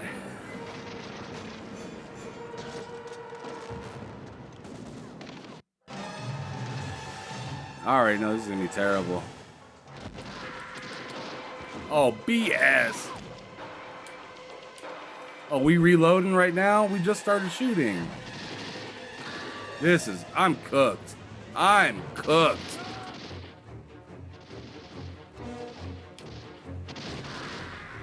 I got one shot left. No.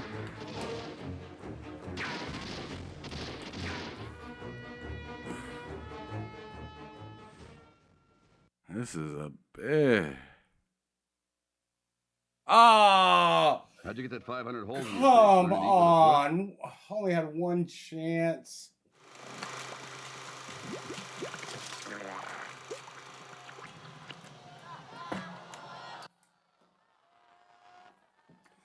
All right. I'm going to go see if I can find my. Did you send the link to the chat or? Oh no, I put it in the description.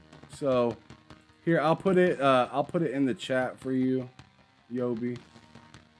See if it works.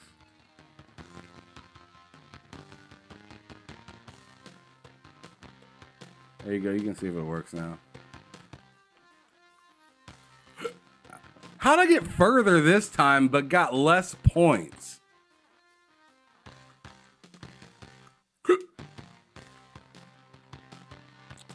How'd I get further and got less points? Maybe less headshots or something? I don't know.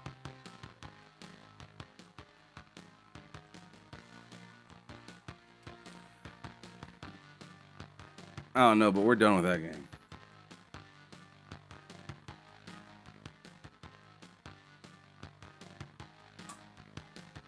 It's great that I have the disc in my hand, but it's still running somehow, you know? You can hear it skipping repeatedly.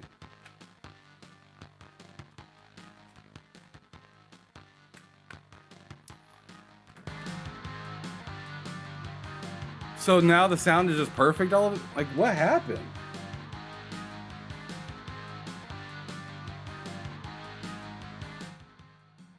So the sound... How do I take the disc out and the sound gets better? All right, god damn, man. I don't know why Discord sucks so much sometimes. All I'm trying to do is invite somebody to my channel. Why is that so hard? Super annoying, man. Just work. Yeah, I know. I need to put in a game. Relax.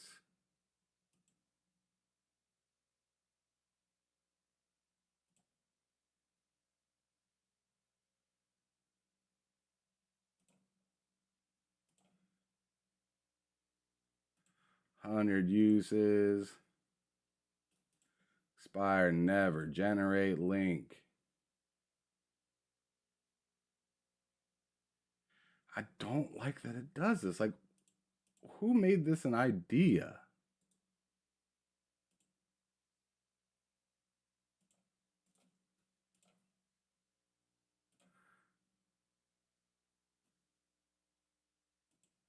I have a server linked to that. You can try that, Yobi, as well, but I think it's just gonna do the same dumbass shit, man. Like, oh my goodness, I have two different servers, and neither one of them work properly. Each of them have this stupid ass thing that says hide invite, and I think it's because it's probably because I have some stupid thing. Fucking, I don't know, man. It's so annoying though.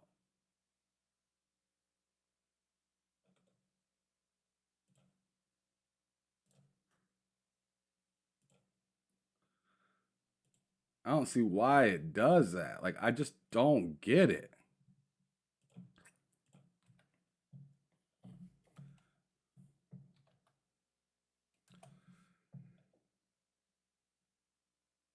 It makes me so agitated, dude. Like, for real. Like, I just don't get it.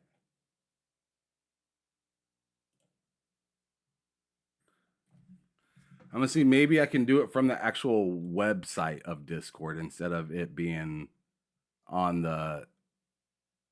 Where's even the channel that I'm on? Oh, this is my wife's, that's why. Okay. Log in again. Come on, man. Just get me in the goddamn thing.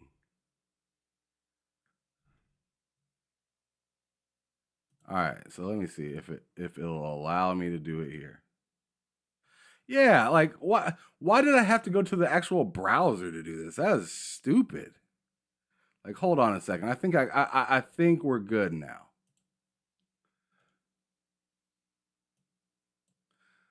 Just give me a quick second. Yeah, no limit. Generate link. Thank you. Give it to me. This link should never go bad now. I have a forever link out there. So try this, Yobi. Slide through. Talk your shit. Spit your game. Come on in, brother man. Come on in. The water is fine.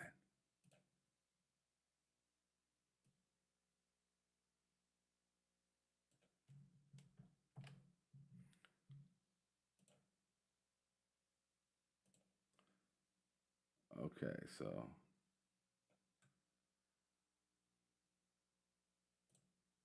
All right, cool. There we go. All right. All right, sweet. You said it works. Perfect. It works. So, yeah. All right. So, I created a forever link out of that, and it should work all the time now. Look at this little screensaver that the Gold Star 3DO has, right? I never even knew it had this screensaver. It's kind of cool. I'm gonna go see if I can find that damn... A damn game.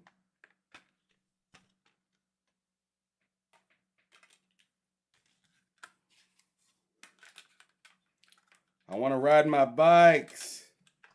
The fuck off my foot.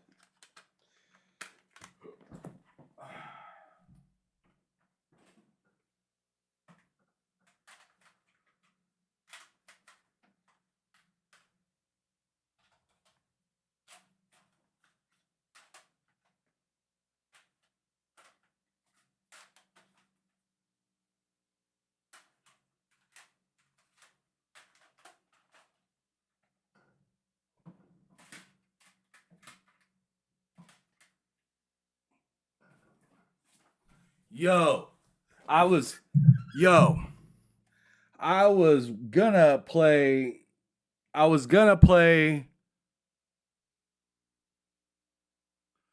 gonna play Road Rash for the 3DO, but then I just ran into this game that I haven't played in years, but I bought it a long time ago and completely forgot about it.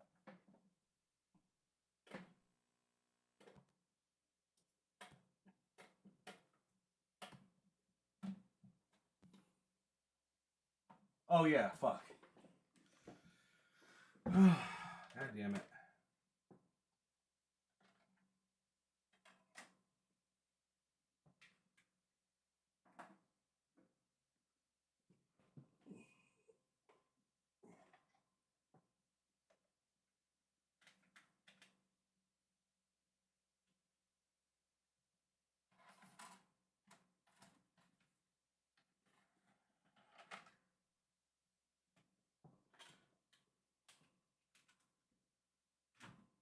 Okay. All right.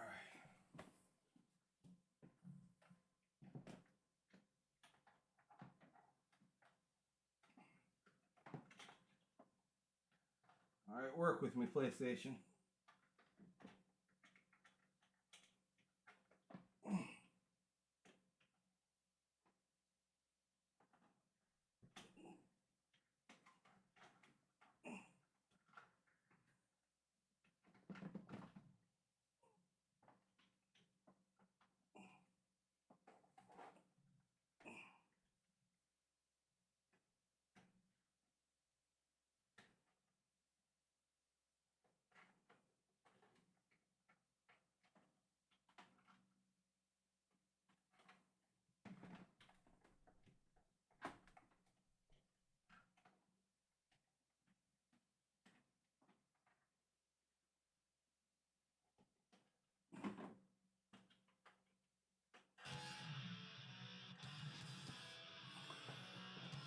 All right.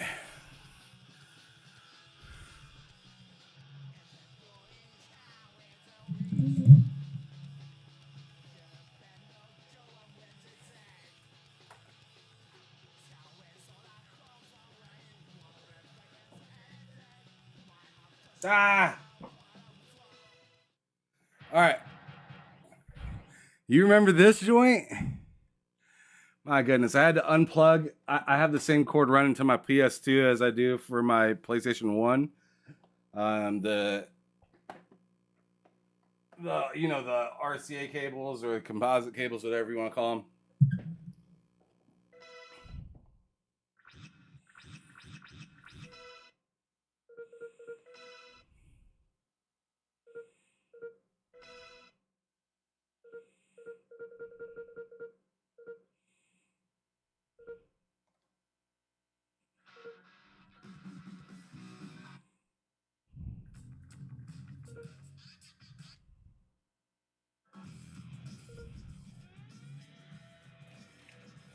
You think? I bet this is not the best game to play on here because of copyright, huh?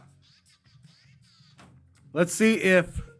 Man, this game has such a dope soundtrack, but I'm gonna have to play without any music.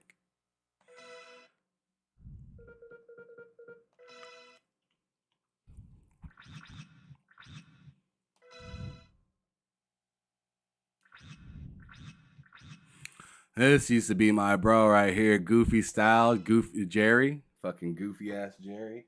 Fuck yeah.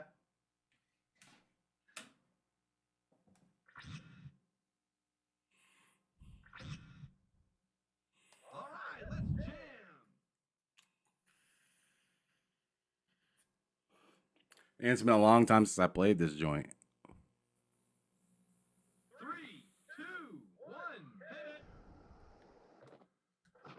Come on, bust out some moves. Oh, shit. Oh, shit. I don't even remember how to slow down. Okay, square. Square is a slow down. Okay.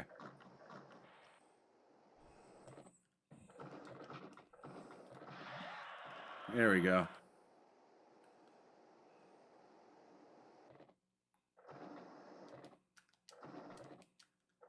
Hey, pick up the pace.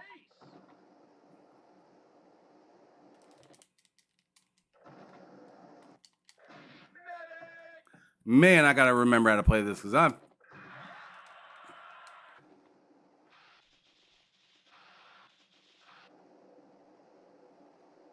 Sick move. There we go. Oh, shit. You're smoking, dude. You're ripping. You're ripping. Wicked air. Wicked air. Sick move. God damn it. You're ripping. You're smoking, dude. You're smoking. Hey, pick up the pace. Medic. That's not good. That's not good. Time's up. Ah, right there was the checkpoint. Okay, now we know what we're doing. All right, dude, relax. Try again. Yeah. It's first time. 3, 2, 1, hit it.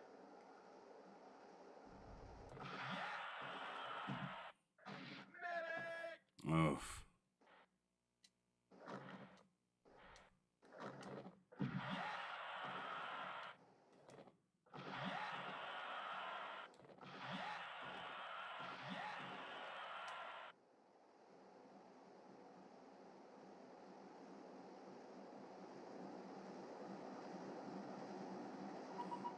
Okay, so that's to go faster.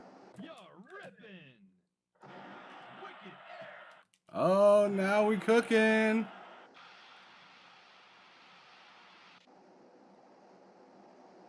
Fat hit. Crazy launch.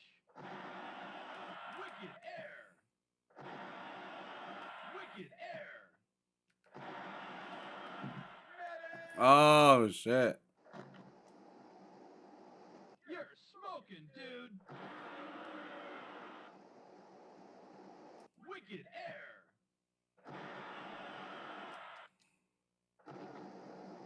You're ripping. You're ripping. Bro, I thought I was gonna. Oh, man.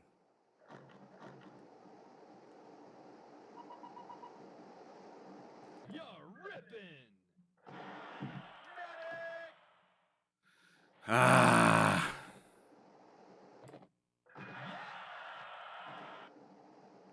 You're ripping. Oh, what an ass finish. That's the end of the run.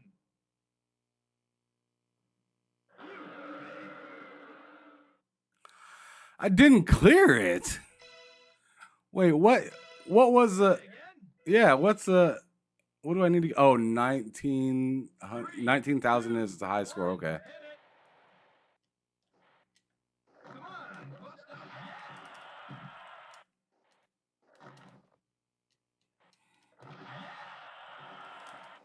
Oh, I missed it.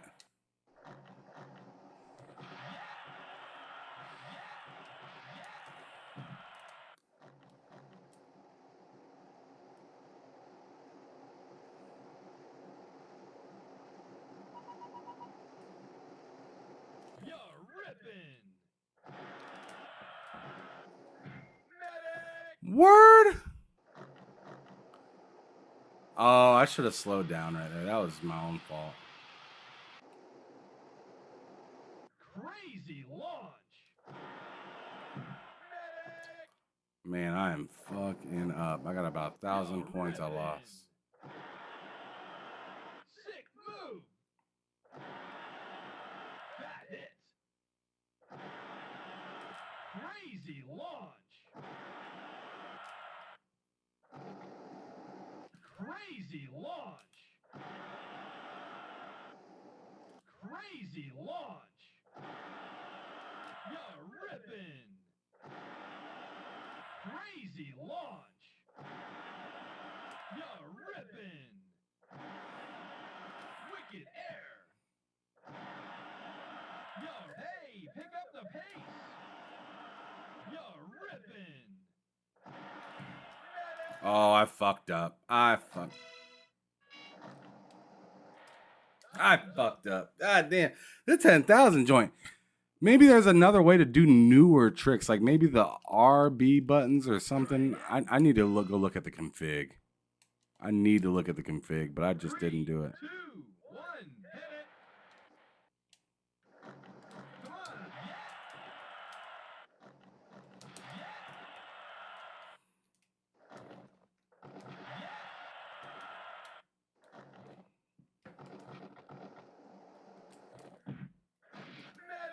Bitches. I didn't even get that, and I worked so hard to try to get it. Hey, pick up the pace.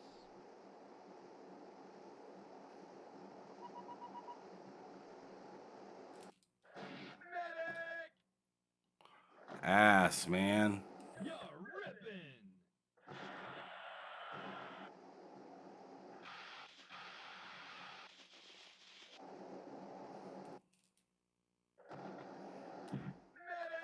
Man, I'm fucking doing terrible. I'm trying to see if there's like a new move that I can do.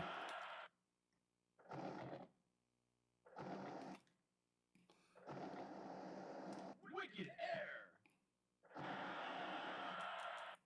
Nope. Sick move. Fat hit. You're ripping. Hey, pick up the pace. Wow, I thought I did that right. Oh my goodness.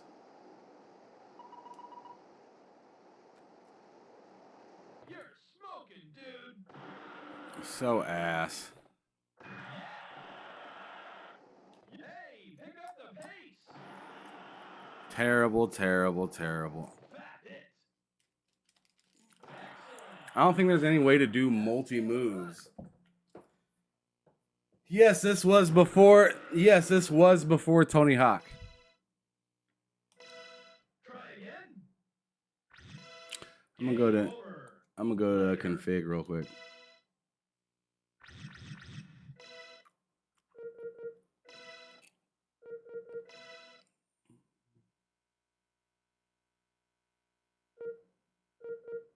Okay, that's it. Jump, crouch, break. You just need to get a lot of moves off, essentially. I remember when I first played this game, it took me a minute to understand like what the hell I was doing. And then once I did, I was crushing it. So I'm one. Okay, so I need 13,000. So I was close with the 10. 19 is the high score. So I need to not feel like I need to get 19. I just need to get 13.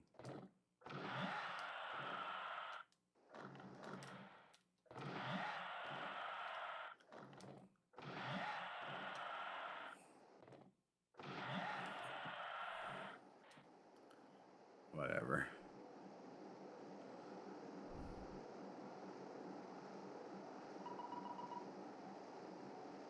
You're ripping. Bitches.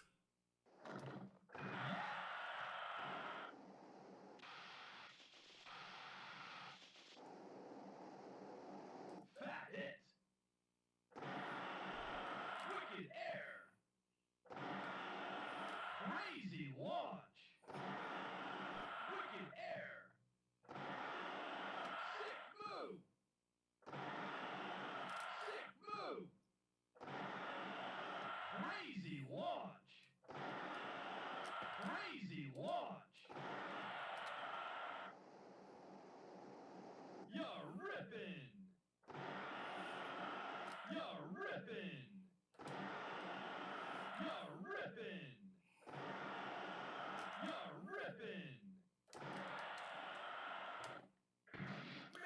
Are you fucking for real? I even tried to slow down so I could do it, but this thing don't want me to get the damn pole. The way you work that pole. You're smoking, dude.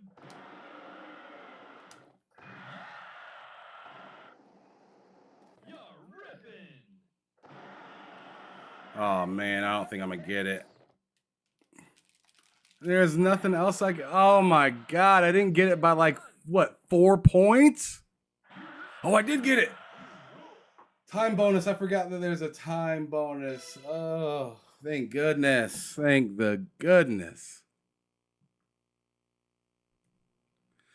If y'all are enjoying watching me go through this, these traumatic issues, these traumatic moments that are the old school PS PlayStation, and oh shit, I could really, let's get that jump. All right, we're gonna give 1 to that, and we are turning up the jump power. Yeah, hit that like button if you guys enjoy this pain at all. Hopefully I have memory. Oh yeah, I got room. All right, cool. That is something to think about. Like, oh shit, I got enough space? Look how long it takes to save now, man. Damn. Game exit. No. Okay, half pipe. 3, 2, 1, hit it. Wicked air. Come on, bust out some moves. Crazy launch. Sick move. Fat hit. Wicked air. Crazy. Hey, pick up the pace. Yeah. Crazy launch. Crazy launch. Fat hit. Time's up. That's the end of the run.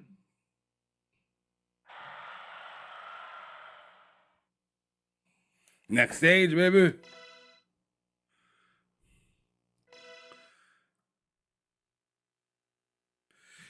Yeah, kids don't know how much easier they got it to. I mean, yeah, like trying to understand something and not having like a walkthrough or not running off to look for a walkthrough. You're right, Back from the Dead. Kids today don't understand. Like, you didn't see me run off to YouTube when I wasn't sure what if I was doing it right. And oh, damn it. Let's go.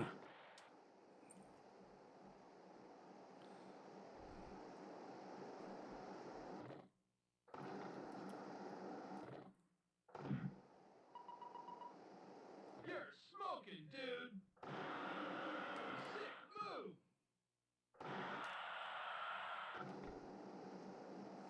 Sick move. Oh, I thought that was a ramp. You're smoking, dude. You're smoking, dude. You're smoking, dude. Sick move. Sick move. Wicked air. Wicked air. Crazy launch. Fat hit. I like what they say. Fat hits. Fat hits.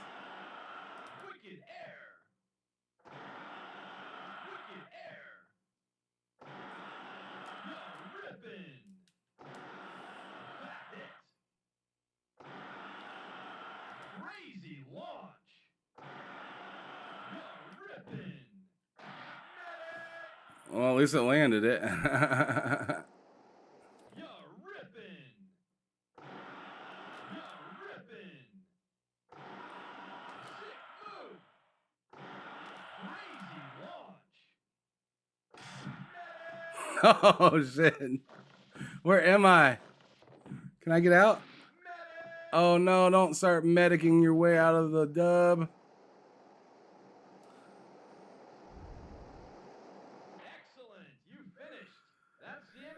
Oh, man.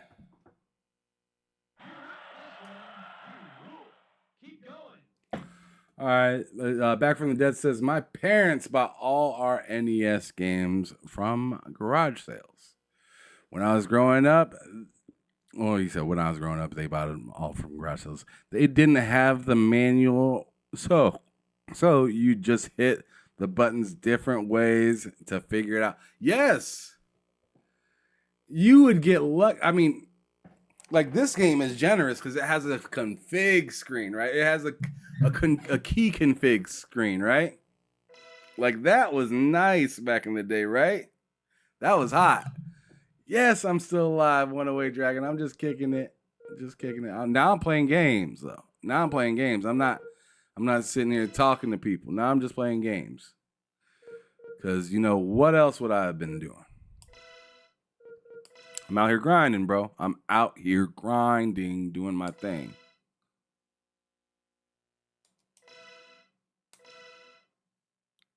It ain't about the money. Not about the power. Just playing games, bruh. That's all it's about. Come on, bust out some moves. Sick move. Wicked air. Okay. Okay, I did that backwards. Hey, pick up the pace. Wicked air.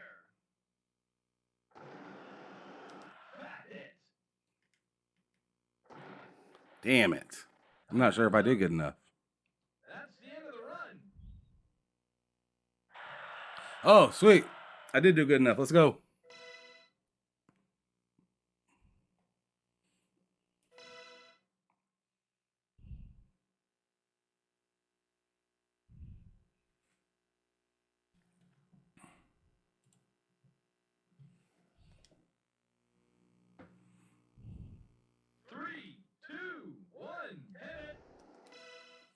Hold on a quick second.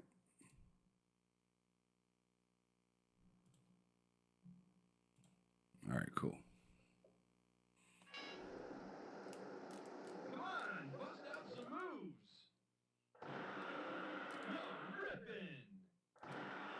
You're ripping.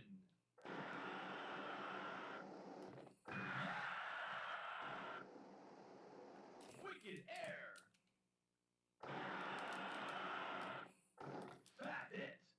Oh, I barely got up there. Let's go. I don't even know what I need to complete. He like landed upside down and shit. What the fuck?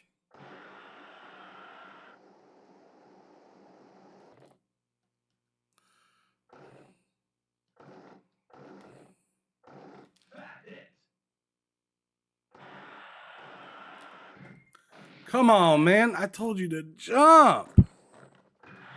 There we go. Damn. We extended. I thought that was a jump.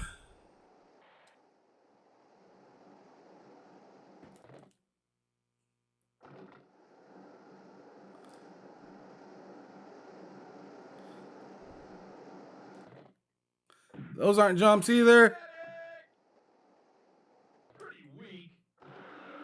Damn. He called me weak. That was tragic.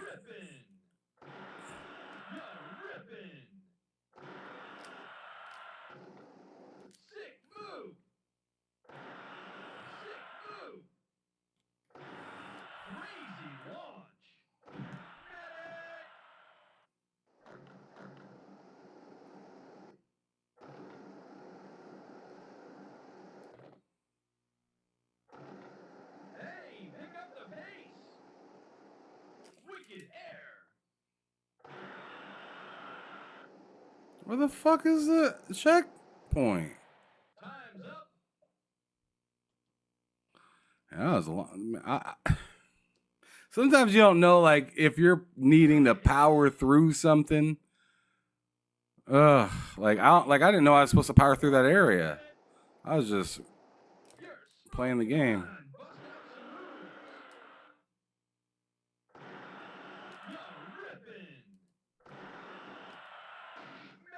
Oh, whatever. Whatever, bro.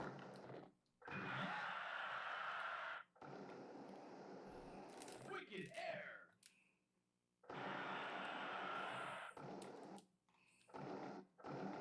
That was garbage. Bad hit.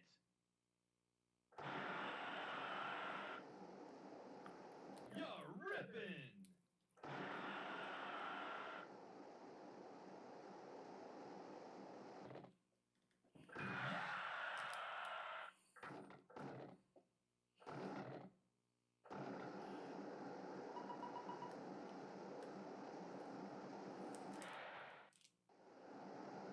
Ooh, you like that? That was hot. Uh-oh. That's not good. Oh, okay. You're ripping. You're ripping. You're ripping. You're ripping. Wicked air. Let's get this 1K. You're ripping. Come on, bro. Just turn around. Bro. Bro.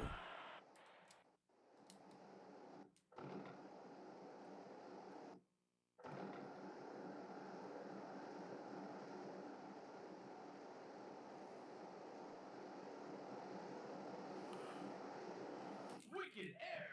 Hey, pick up the pace. Damn, man. That was like one of my best ones right there. Uh-oh. Woo!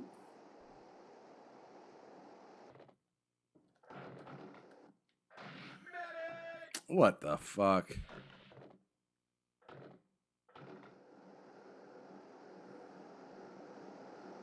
Disgusting. Wicked air.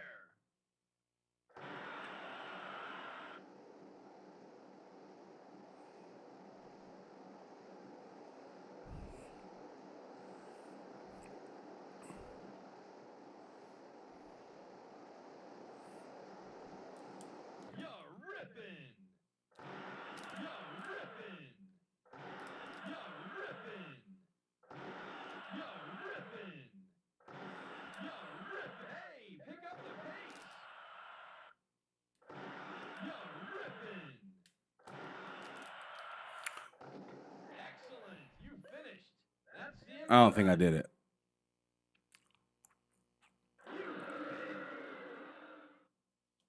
God damn it. Try again. Yes. I don't know what I need to even get. 3, 2, 1, hit it. You're smoke. Come on, bust out some moves. You're ripping. You're ripping. You're ripping. You're ripping. You're ripping.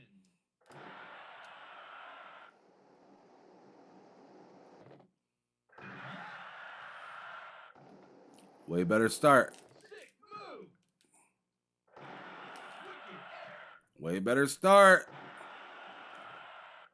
Fat hit. Let's go. Way better start. I already got almost half of what I had Wicked last air. match.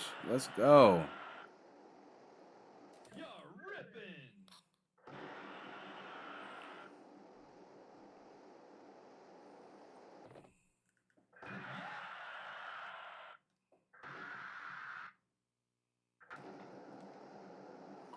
Woo, made that checkpoint just in time, boys. Let's go. Oh, come on now. Oh, thank goodness. I thought they were going to charge your boy. You're ripping. You're ripping. You're ripping. You're ripping. Sick move. That's fine.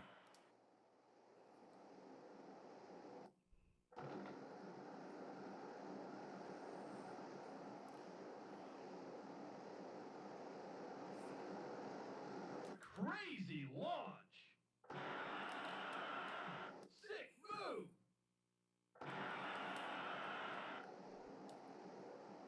Hey, pick up the pace.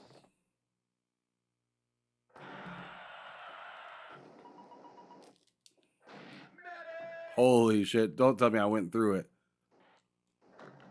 Okay, I thought I did. That would have been nuts. Right on a good run, too.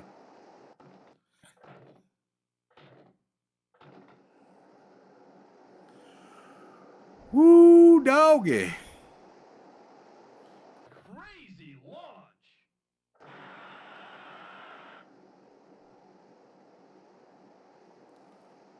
Coolin'. Coolin'.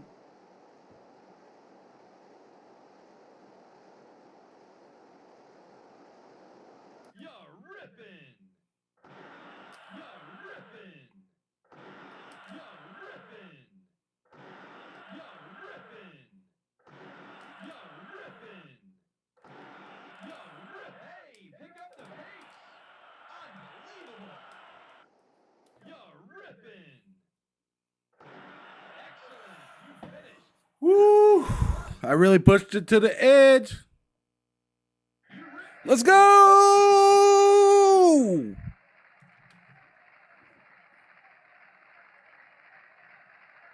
Let's go!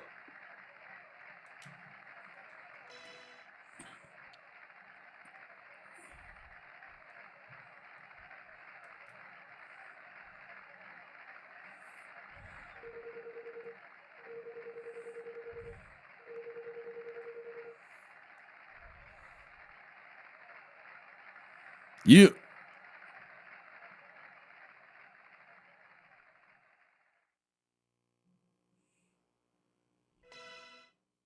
Look at that slow motion you can get right there.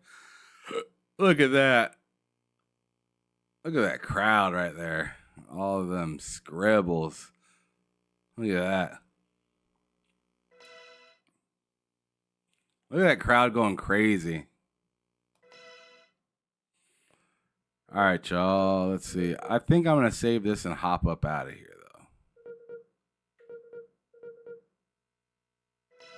And we'll continue on tomorrow. I think tomorrow it's just going to be relaxing. I'm just going to hop on, play some of this, maybe play something else. But I had a blast hanging out with y'all today. It was literally, I literally had a really good time. Thank you, everybody, for showing up, paying your respects, giving me your time. And whatever. I hope you guys enjoyed the guests I had earlier. Game Dev Micah. He came through to talk about his experience within gaming as of recently and some of the things that he's excited to looking forward. But yeah, as you guys know, I do this show every day. I do this, not every day, but Monday through Friday. I do the show starting at 9:30 a.m. Eastern time until whenever I'm ready to get off, yada, yada. Make sure you guys come through here. Check me out tomorrow. I'll have some more stuff to talk about, some more games to be able to play. We also have Bull sitting on tomorrow because it is a Friday, and we will be kicking back, talking about all the news that's happened this week.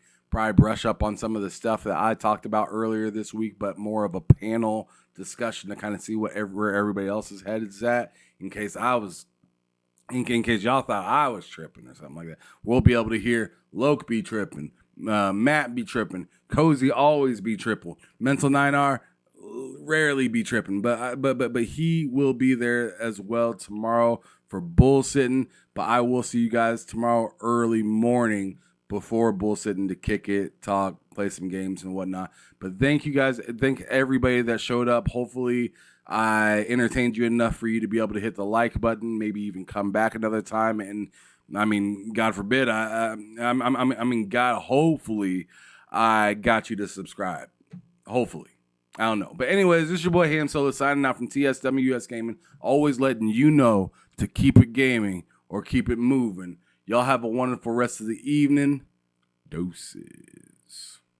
They said